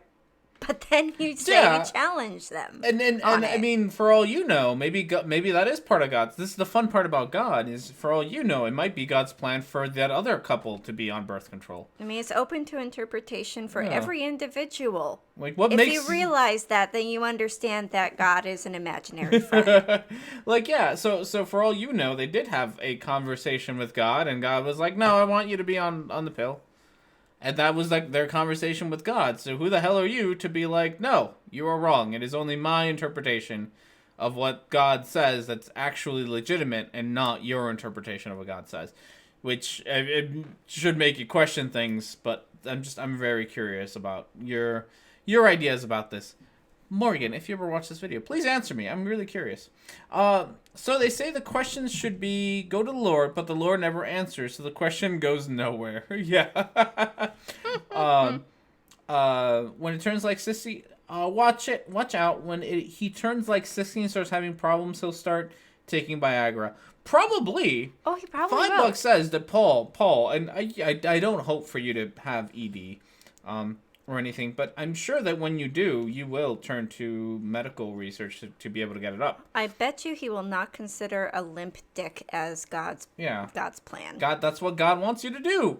But no, I'm sure that you will. And I'm sure for and even the question earlier about like what is the limit, like should you vaccinate your kids or why even bother with doctors? I'm sure that at some point or another, the answer is going to be, well, God thinks it's okay for me to take this kind of medicine. But he's not okay with Morgan taking this other kind of medicine. They're going to do the cherry picking things about what God really wants them to do versus God really doesn't want them to do. He's okay with painkillers and Viagra, but not birth control. Yeah, I'm sure they do also take painkillers. I'm sure that when they have a headache, they have plenty of aspirin around. Yeah. Wow. And also, just because what's his face, Braden, we decided his name was Braden.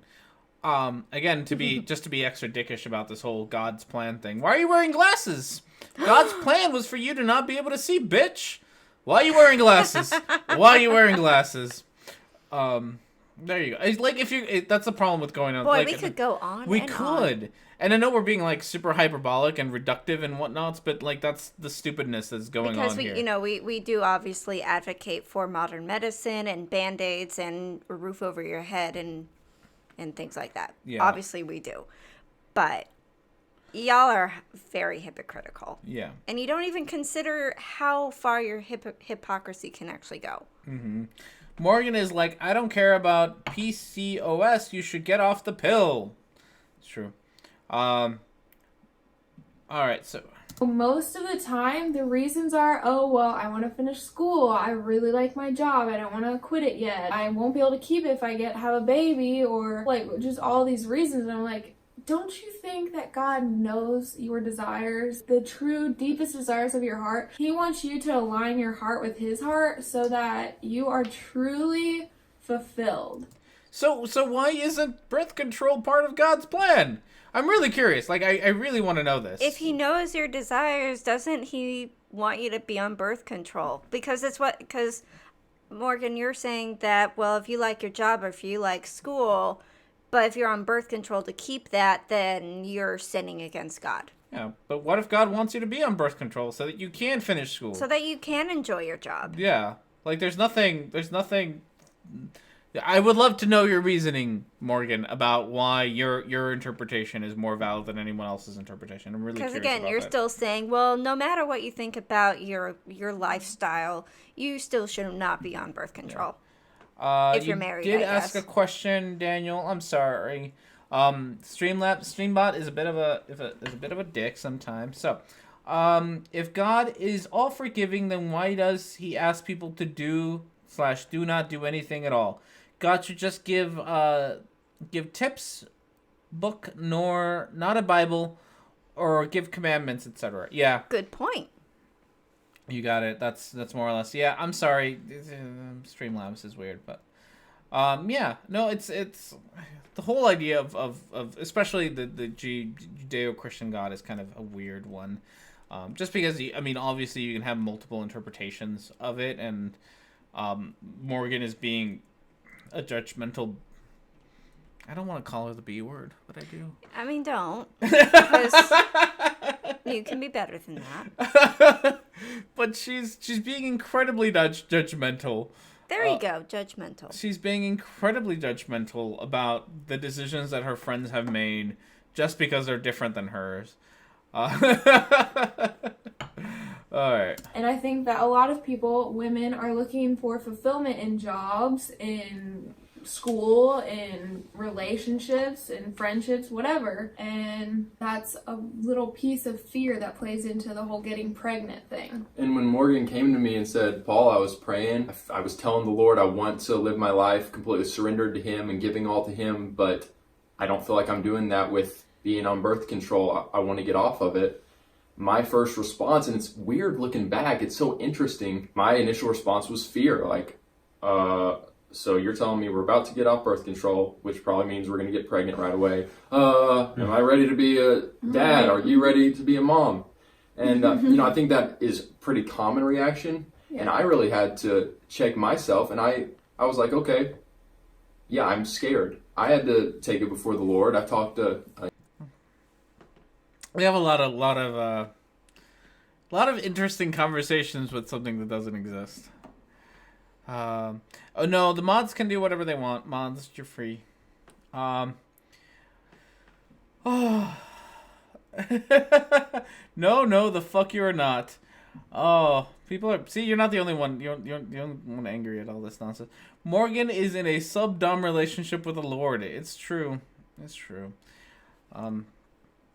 A few people. I realized that my reaction, this fear, it wasn't a healthy God-given fear. It was more of just like Morgan said, it just wasn't trusting the Lord. Yeah, and you don't want to make decisions led by fear. Yeah, that's exactly it. Examine your heart, examine your reasons, and if your reasons aren't the big ones, which in my case was fear, in many cases is selfishness. If you have another reason, like a legitimate reason, I would say there is potential that you could have a good reason, but I would say the potential for those reasons is more rare. I'm amazed that you don't use your inner fear as a reason to say, well, God is giving me these vibes or whatever that we shouldn't do this. Oh, that's a good point. Why don't you read into that? Yeah. I get it. I get that your whole idea is, well, God is clearly saying to one person who I admire that this is what we're supposed to do, and my fear is preventing that. I get it. It's open to your own interpretation, so fine. But my real thought is, well, how come you're not thinking that this fear is, your God saying, hey, maybe this isn't okay. Maybe you're not supposed to be doing this. Yeah, Morgan is really not legitimizing Paul's fear of things. Yeah, I mean, it is a legit fear. Yeah, which is just rude. I mean, maybe Morgan. he's not ready to have kids either, yeah. And maybe you should, be okay with that. I mean, I get it. If you don't want to be taking birth control anymore, that is your decision. But he can still wear a condom if he wants to. Yeah, and I guess didn't they say that they are wearing condom? I don't think they are. Okay. I think everyone's just having... it should be a mutual decision between the two of you to be using. No, I mean that's protection. fine. I'm just more concerned with the thought that Morgan would probably, and maybe I'm projecting much, but I feel like Morgan would not have cared much about the fact that Paul is afraid of having kids, and she just would have denied his fear.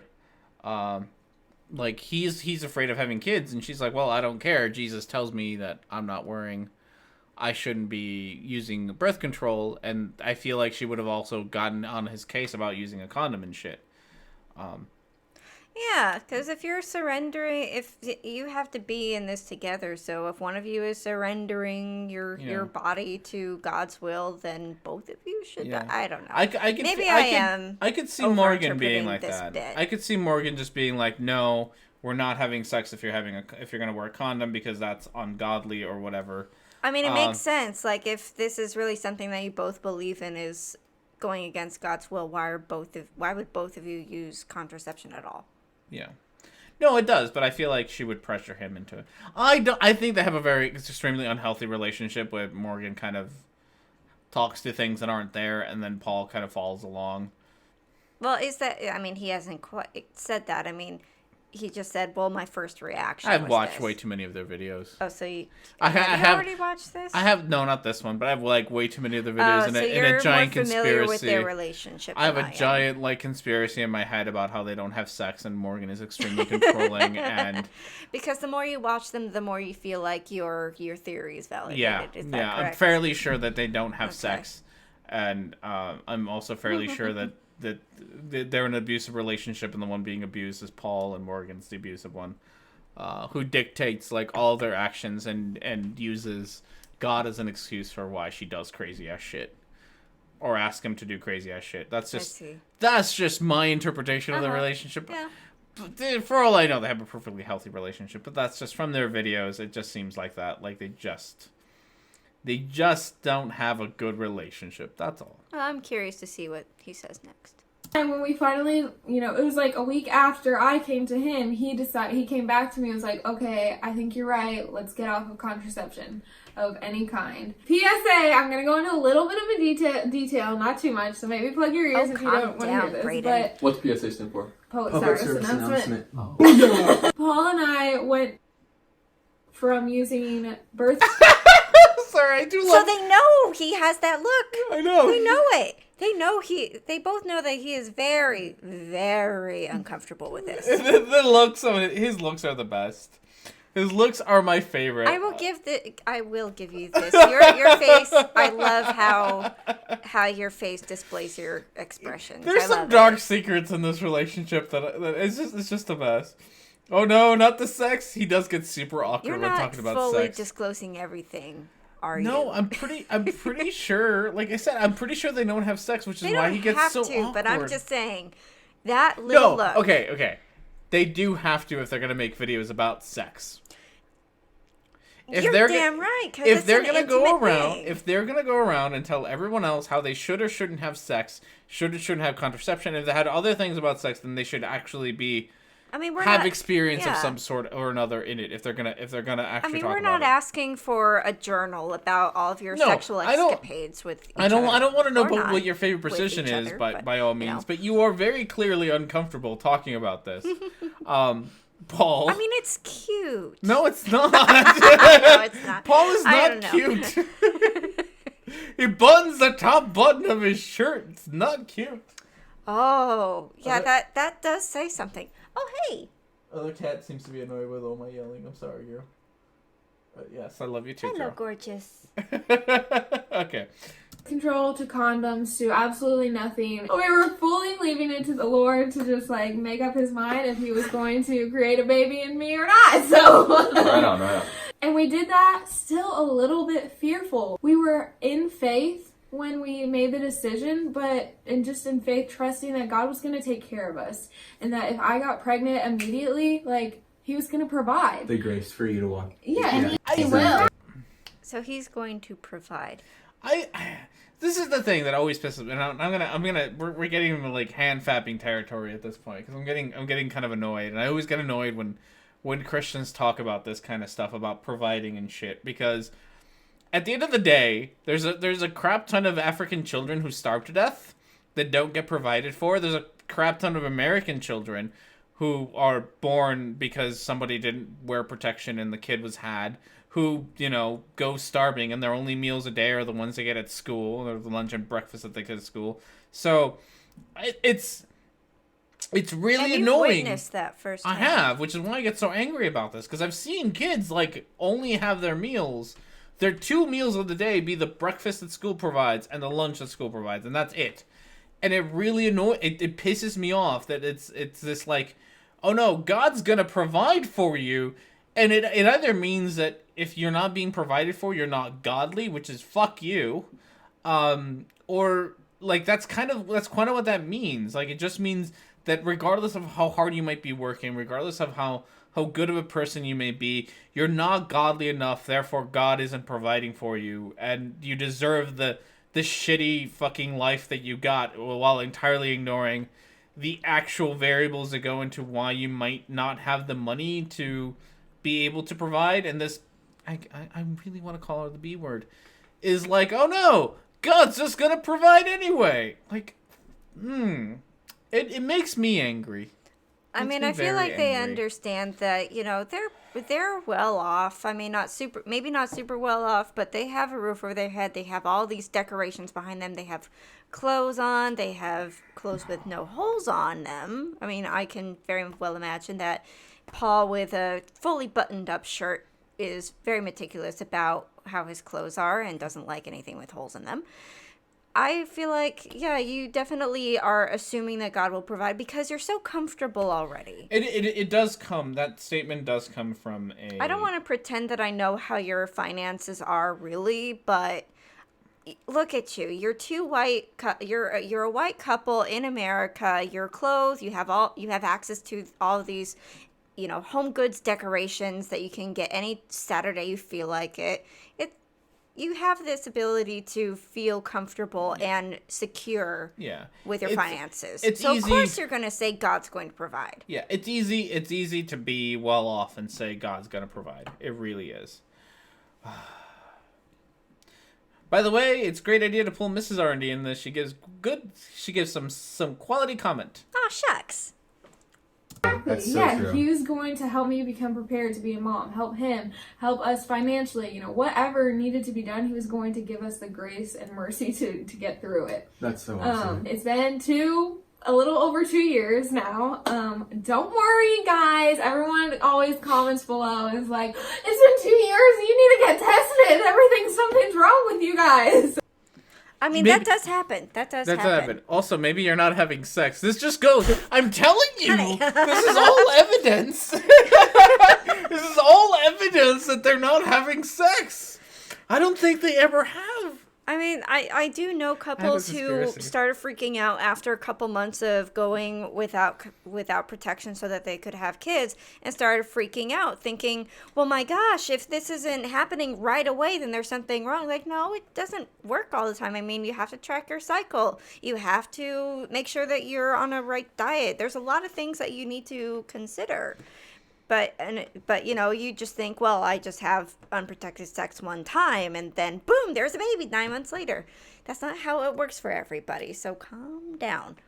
Yeah. Anyway. No, do calm down. Also, again, more evidence that they don't actually have sex. That's not how it works, honey. I'm convinced that they don't have sex. Okay. Paula Morgan, I do believe that you do have sex. Just, do it as you must, I guess. That's your right. Well, I will go into more detail of that in a different video, but we have both been tested and things are looking up. So yes, we're getting things figured out. Yeah, so I also feel like... So you want to have children. You got off the pill because you do expect to have children. Yeah. It's very clear. You're not just giving Jesus the reins or the wheel or whatever. You are actually intentionally having children. And that's fine. You can decide to have children whenever you want. And that's your right. But, you just... God, you guys are annoying. You're so annoying, I can't even figure out what my point was. There's like a favor that like God releases over you when you get pregnant. Like even in our own lives, like just since being pregnant or like since we started trying, like God has provided us both with like amazing jobs, like with health insurance. It just made us realize God provided health insurance. Why doesn't God provide health insurance for everybody? I'm actually very curious about that. Health insurance is a good thing then. They just said if God provides it, it's a good thing. So why don't we have health insurance for everybody? Yeah. There's a thought, universal health care. No. No, just for you. Just for it's these just guys, for you. yes. Because you're God-abiding citizens. No, health insurance is only for the godly. It's not for everyone. It's only for the godly. Yeah, so that's why certain Republicans are like, well, I don't think that those people in the boondocks deserve health insurance because they're not godly enough. They're brown. They're brown. Not gonna lie, but that's God. That's a decent amount of it. It gives me the shakes thinking about how awful people can be that way. I know. You both should do a live stream with G and KC. I don't think they like me. Who are they? They're YouTubers. I don't think they like me. They're kind of pissed at me at the moment. What did you do? I defended trans people. Oh, wait, what? Yeah. Why was that bad? Yeah, it's a long story, but we're not on good terms. G and I are not on good terms, at least. I don't think I'm in good terms with Casey. Were they not for trans people? It's a very long, complicated story, and everyone in the chat already knows exactly what I'm talking about when I say... Well, fill me in at dinner. Yeah, when I say that they all know exactly what I'm talking about. So, we're not on good terms. So, if we ever do that, it's gonna take a lot of bridge building before we can actually get to the point where G and I or any of us do anything together. That's all. Okay. Fill me in at dinner. No. We're gonna move on. No, this is between him and me. This isn't an open lifestyle. What triggering crap did I miss? All the things.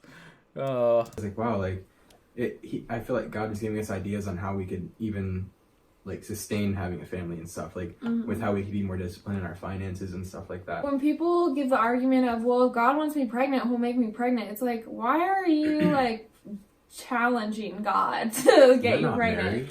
Well, I mean, he could, right? Right? Like, so I get her point is... I'm not even sure what her point was. I didn't understand her point. So her point is, if you're on birth control and God wants you to get pregnant, it doesn't matter that you're on birth control or not. God can get you pregnant. Birth control, like, unless somehow birth control is more powerful than God, there's no reason that God can't get you pregnant. I don't they think that God is more powerful than birth control? Yeah. So that's imagine the face I'm making right now. It's just duh. Yeah. So I mean, the people who are kind of making that point to you, Morgan, do have a point. Like, they shouldn't, like, again, if God has the plan. Why are you challenging God with your birth control? Why are you challenging God by putting a Band-Aid on your cut? Yeah. No, yeah, we can do the same thing we did before about God having a plan. Like, why are you not trusting in God? Like, why are you challenging God with vaccines? Why are you challenging God with anything? Yeah. Yeah, God versus the pill. So I mean you're right. If God really wanted you to be pregnant, there's absolutely no reason why the pill should stop God from getting you pregnant. He obviously did it to a virgin. There's doesn't God no reason. have full control over the material scientific world? Doesn't he? Yeah, he doesn't he? Does he not? God trumps birth control like magic cards. It's true. I love that one. Does God have a plan B? I don't know. Yeah, it's called a baseball bat. Oh no. I know, that was a bit dark. That was a bit dark. Okay, but what is he was talking about that sounded, if godless engineer takes the other side, then R&D, I agree with R&D. Okay, well, good to know. All right, so at this point, we are way past our usual amount of time that we do the show, and my wife is out of beer. I am out of beer, and I was going to ask for a break, even though I know you've already taken all right, one. So does that mean you want to stick around and keep watching Paul and Morgan? I'm willing to if others are willing to. So, but either way, I gotta go get another beer. Are you okay with a break and then coming back with Paul and Morgan, or are you okay with being done with Paul and Morgan? That's we'll kind take of a break and then we'll find out. If no one says yes, then we won't come back. More seems to apply. Okay, so we'll take a break. Everyone enjoy some fan art, copyright-free music. You know the drill. We'll be back in a few minutes, and we will keep going.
just want there to be more.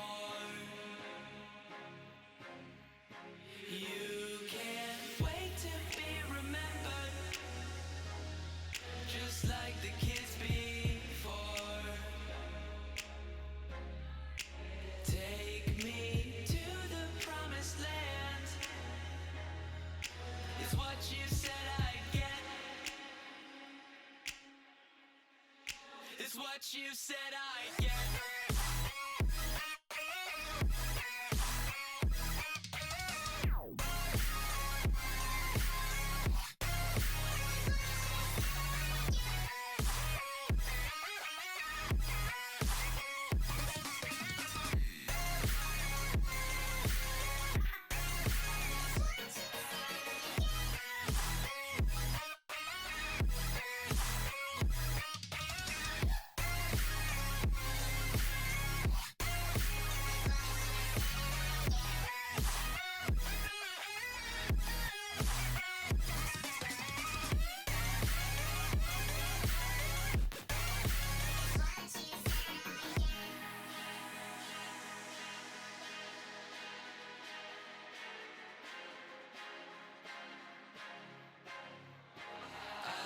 Don't care if you forget me, I just want there to be more. You can't wait to be remembered, just like the kids before. Take me to the promised land, is what you said I'd get. Is what you said I get. All right, everyone, and we are back. Let's get other cat back in the picture. There she is, looking amazing as always. So welcome back. If you are not here from the break or from the future and have watched these things, excuse me, I had a burp. It was quick a silent burp. I know, it was a very silent burp. Just so you know, super chats are still a thing. If you have comments or things you want to say, you can always super chat them, which is great. And all super chats get a nice set of boobs or butts to show up on the screen for you, as well as I will put in the same amount of as your super chat as we get closer and closer to our new computer. And we are at 80% of our new computer with $1,600, which is amazing. So thank you very much for everyone who's donated recently. Thank you very much. Also, we had my beer of the week, which was the Black House by Modern Times. But my wife is drinking a different beer, and she never got to announce what her beer is, which is actually a beer of the week that I think we did like a little while ago. You did, wasn't it back in summer? Yeah, it was last summer, I think. It's a Lucky Bucket Belly Flop, and it's a strawberry infused. I think so. What is it? I forget exactly what it's a strawberry beer. It's a strawberry beer, and it's not that artificial strawberry flavor that you taste in most, candies or weird soda pops or whatever. It tastes like real strawberries, and I love it because it's so refreshing, even though today it's like, 58, 59, and cloudy and gloomy and all dark as hell outside. But I wanted something light, and I love Lucky Bucket. Did you hear that, Lucky Bucket? I love you. Give me some free beer. Give me some free beer. Always. Please like a bucket. Thank you very much, NANA, for your wonderful donation. $6.66. Oh, hey. Satan loves you. There you go. He gets butts. Wait, did you pick that video to put on yourself? Who picks the videos? No one's going to talk about how R&D picks the videos. No, really. I don't have my earbuds on. No, I mean, it wasn't like an actual, it wasn't an actual video, but there was no sound to it. There's a little chime, I guess. But whether there was sound or not, I don't think people are paying attention to what they hear from that video. No, that is the least important thing. I don't want to answer that question. I'm trying to avoid it, so we're gonna move on to video. Talking about Paul and Morgan.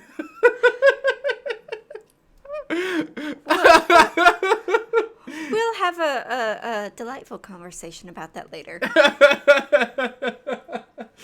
Somebody predicted we'd get a divorce if I played Paul and Morgan and asked you to come here. You are sadistic.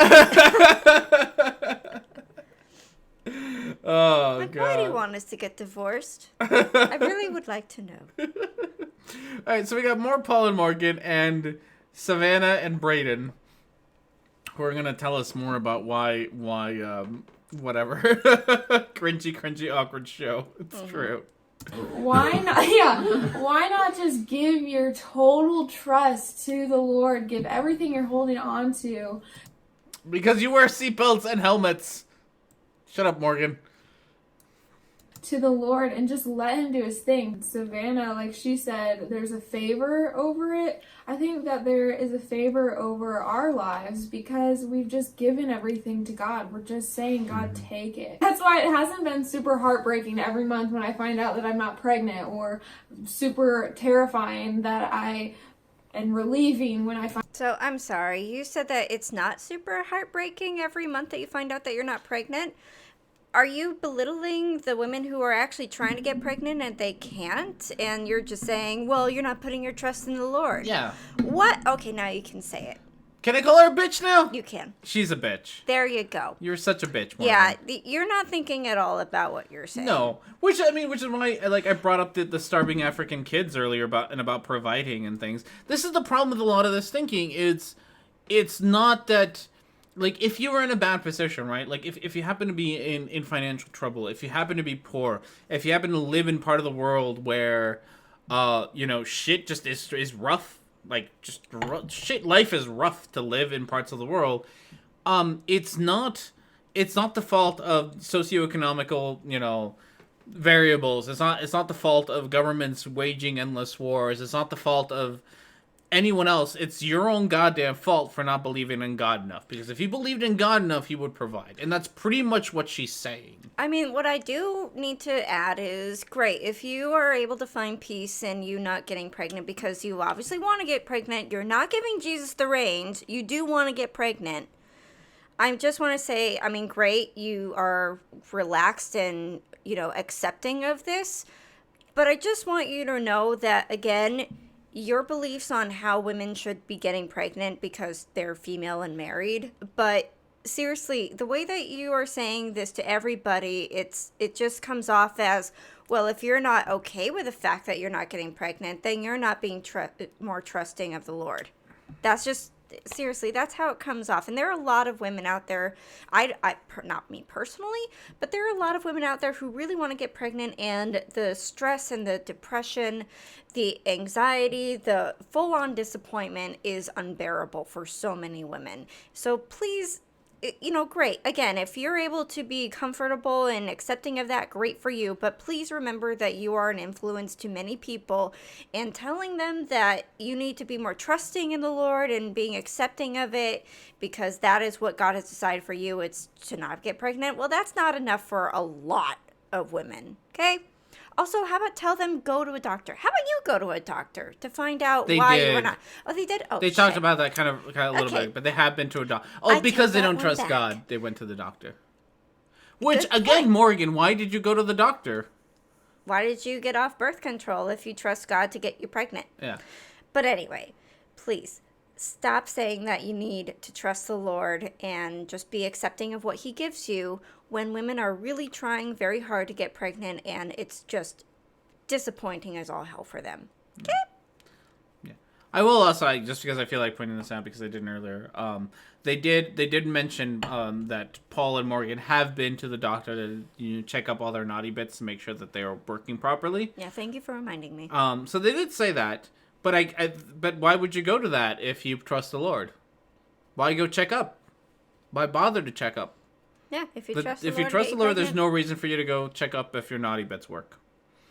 But, I guess your they don't. I guess bits. The uterus is not a naughty bit. I just want to say. I want that on a mug. The uterus is not a naughty bit. No, a bumper sticker. Okay, let's have that. Can that be like the new pro-choice slogan? The uterus is not a naughty bit. I like that. So you don't need to control it like you want to control women's breasts when they breastfeed. There you go. Yeah, the uterus. Although that is much closer to a naughty bit. New than new what you hashtag. call New them. hashtag. I for don't the know show. what is a naughty bit. Anyway. New hashtag. The for whole the show. human body to many Christians out there is a naughty bit. I like this. I like the uterus. That's is why not a naughty Paul buttons his shirt up all the way. bit. It does. Don't want to see that collarbone. The collarbone. Ooh. That Oh, sexy that Paul collarbone. God, oh. Give me Paul. that collarbone. I Yes. know. Show it to me. Show it to me. I'm getting too into that. You are getting. Okay. Oh gosh. Okay. Here's some singles for the collarbone so I can stick it in your collar. Your unbuttoned collar. You know that pocket. Oh, that pocket little, right there. Little shirt pocket. I'll stick a single in your shirt pocket. If you show me that collarbone. You're being objectified, Paul. Yeah, how does it feel? I know. Oh, I'm not pregnant. Good. Whew. Like, you know, so God has just been in all of it. And so I just encourage you, ladies and gentlemen out there, if you're struggling with this thought that, you know, God can't handle your desires or your fears, like, I totally rebuke that lie in the Lord Jesus' name right now. I rebuke that lie out of your life, because God is so much bigger than you. Your desires, your wants, your needs, your fears, your anxiety, your panic, your sicknesses. He's so much bigger than that. And he wants to hold you and love you and give you all that your heart desires and more. So just... Unless that involves birth control, then he doesn't care. Yeah, but what is that supposed to mean? God is bigger than your panic and your desires? I don't know. I mean... Does that mean he's going to comfort you? Like, you still have to actively do something to receive this God bigger than your everythingness. I'm also fairly certain that Morgan herself doesn't know what she's talking about. No, it's a lot of... It's a lot of platitudes. What is this where the term "smoke out of your ass" comes out? Sure, why not? Yeah, okay. Yeah. Makes sense to me. Hand those fears over to him. Yeah. There's a song that I heard a couple days ago, and it said, God, you've been faithful to plant the seed, and you will be faithful to always... You've been faithful. Please stop. Why? Oh my God, why? Oh no. Where did that come from? You've been so quiet for most of the video. Holy cow. Boy, that took me back to school, where I was friends with so many people in the music department, and randomly one of them would burst into song in high school and college. Just all of a sudden I'm eating my sandwich, just enjoying my lunch period, and then breaking out into some jazz song with skit scat doo-wop doo-wop. Jesus Christ. Okay. Don't plant the seed, you will be faithful to always send your rain. I'll sing. Okay, you were not meant to sing that. That was a terrible solo, Savannah. You handed the invisible mic over, the air mic over to the wrong person. Yeah, Savannah, Sorry. please don't. I mean, I know you were caught off guard. I get it, but let's just put some more practice into that. I bet you could be very good at that if Paul would stop handing you the air mic out of nowhere. Paul, we blame you. We blame you, Paul. Yeah, it's not always the woman's fault. But God will be faithful to send the rain and like to just take care of everything. I just thought that was really encouraging, especially if we had a previous miscarriage, and like trusting God that like God has planted a seed within me, and I know that he'll be faithful to carry it to completion. So why wasn't he before? I mean, that was a seed. Yeah, but I guess the first one wasn't good enough. What does that mean? No, that really makes no sense. I know it mean, when you put God into it, it doesn't make sense. But medically, of course, it makes sense. Yeah, There's a lot of things that go into it. Yeah, God didn't like that baby. But God didn't like that one. Yeah. So he aborted it. Hey, Alabama! He killed was it Alabama? Are we in Alabama, Georgia? Well, it's Georgia, Alabama, and Ohio. I think. Hey, other states that ban this. Missouri. I think Missouri's in there too now. You should all go after God. All y'all stop it. Well, yes, Just but they stop should it. prosecute God for aborting that baby. You're right. He should Yeah. get the death penalty for crossing over state lines. You crossed over state lines to abort that baby, You God. clearly were in Louisiana, but you went over to all the way over to through Mississippi to Alabama. Wait, which order did they go in? I forget. I don't know. Either way, y'all did a stupid Jesus. You needed to get prosecuted for that one. In China, 1 in 200 births result in death of the mother. It's true. There's a lot. The World Health Organization has some, and I say great is not that they're great statistic, but they have some great statistics on how often pregnancies lead to the death of the mother, and how often they are caused due to like pretty much shoddy abortions, and it's really high. It's in the millions. It's really awful. It's like 22 million a year or something like that. Yeah, it's not a good thing. I hate living in Georgia as well as you should. Sounds awful. It really, I mean, truly I've does. heard a lot of people saying, well, then you should move out of Georgia. Like, no, you should change Georgia. Yeah, probably. But God, I feel you. I feel you. All right, here we go. And just trusting God with everything with pregnancy. With your desire to get pregnant, there's a seed of a desire in your heart, and He will send the rain to fulfill pregnancy. The theme of this video was just learning how to trust the Lord in everything. So comment below and except for all the things that you don't. But yes. Yeah, with seatbelts and bug spray and helmets and vaccines and everything else. let us know maybe a new area that you are giving to the Lord and trusting Him in. Yes. Encourage the fam. So guys, give this video a thumbs up if you appreciated having Savannah and Braden on the channel with us. All right, let me pray for you guys watching this video and just encourage you all to keep walking with the Lord. So, wait, they're gonna pray? They are. No. We're doing this. Can we call this an end of the video? I mean, I kind of want to hear what she prays about. We can probably comment on that. Okay, we're gonna comment on the She's gonna pray prayer. out loud, I bet. Okay. Otherwise, then yeah, we can stop. Okay, we're gonna listen to the prayer. Oh, and by the way, we see Emma moved. We're gonna try to get Emma on the camera over here. But she's decided to hang out on the desk today. There we go. We won't. Emma, auxiliary cat Emma seems to be the star of the day. She is. All right. So what are we gonna pray about, Paul and Father, Morgan? thank you so much for just your love and your strength that you give to your children, to us. Father, I repent right now for believing lies from the enemy, for believing that I'm not strong enough, for believing that I don't have you in my corner. And what does that mean? Believing I don't. Well, I think she means that God is not with her. No, sometimes some people. No. She was saying that other For people not tell her believing. that. Other people tell her that God isn't on her side. Oh, why would? Who tells you that? I like you better, Paul. Paul, you have more votes. People like you better than anyone else. So. And I just say no more to that. And I say no more to all of the lies that have been filling the minds of our viewers. God, I just rebuke all of those lies in the Lord Jesus' name.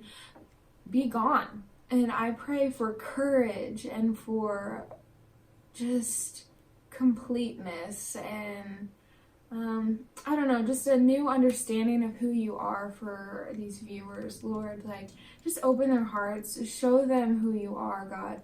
You are this just mighty, constant, everlasting love that just never leaves us and is so much bigger than anything we ever hold on to. Sorry, this is boring and dumb. And It is boring. You're right. I thought we would have had something to say about it by now, but we don't. Yeah. Does she know that she's not supposed to pray in public? It's true. Why are you praying in public? What's that all about? What's that all about? You're not supposed to pray in public. Well, I don't know. I know obviously there was, who was it? Daniel, who decided to pray in the seclusion of his own bedroom or something, and a lot of people take that as a don't. No, there's pray a in New public. Testament. But bit. yeah, I know. But there's a lot. There's a lot of contradictions in the Bible. Mm-hmm. But there are there are the ones that do say, yeah, you shouldn't be praying in public because this has to be an inner relationship between you and God. But then there are others who say, no, you shouldn't be hiding your light. And there are people who take that as an interpretation of, you should be praying in public. You should be shouting out your desires with God to the rest of the world. You should be reading the Bible in front of everybody so that people can see that you are a citizen of God or heaven, whatever they call it. So, again, lots of contradictions. But of course, when you are a part of that faith, you don't see all those contradictions. You just see it as well, this makes sense to me and that makes sense to me. So it's a balance, and it's incredibly frustrating, though, even while you are a Christian. Yep. So. Yeah, all right, I'm okay with not finishing. Let's not. I'm done. Okay with this not being. Y'all just do your thing. Pray to your sky god. No. Okay. So with that said, other cat's gonna leave us permanently. I think here now. She's looking like it. She's deciding. She's leaving. What we're deciding, other cat? No, other cat seems undecisive, so we will say bye to you. I think was just a. This, by the way, has actually been how we've been doing this show, with like the mic really close to the missus, and you're gonna regret doing that. No, they do fan art. Fuck, where'd she go? She's right behind you. God, you're gonna regret that decision. Anyway, I'm just letting you know. I guess I just braced myself. You should. Please don't. A big thank you to NANA and someone else did a super chat donation, and I gotta make sure I thank them. But we had 2 super chat donations today. One was NANA. Thank you very much for that super chat donation earlier, just now, just a little bit ago. And there was someone else that I want to thank you, but I don't remember. Was it just you? It was just you today. And then the other one was just we got the other set of boobs just because we finished the video early. As it happens from time to time. So thank you, NANA. Thank you, new patron, whose name I'm gonna bring up right now, because thank you, new patron. Thank you, Kenneth Lefebvre. Yeah, thank you, Kenneth. Kenneth what? Lefebvre. I don't know. I can't really see it. That's Lefebvre. Sorry. It's kind of. I don't know. I can't pronounce it. Where is it? It's over here. It's on my phone. It's Kenneth Lefebvre. I'm not gonna try that. Yeah, no, I didn't either. I don't want to butcher it. Yep. So thank you for donating. Thank you for the patrons. We do owe ourselves some boobs for finishing that video. I'm gonna call it a finished video because honestly, I don't have the patience to. Is that a thing you do? Yeah, we finish a video, we get boobs. Oh, you all get boobs. We all get boobs. So we have a Google pick a number for us between 1 and 36. 36. That's how many options we have. We have a lot of boobs. Oh. Pick a number between 1 and 36. 4. 4. Google picked 4. Way on the bottom of the spectrum. I know, right? So thank you very much, my friends, for everything. Yeah, this is my show. There we go.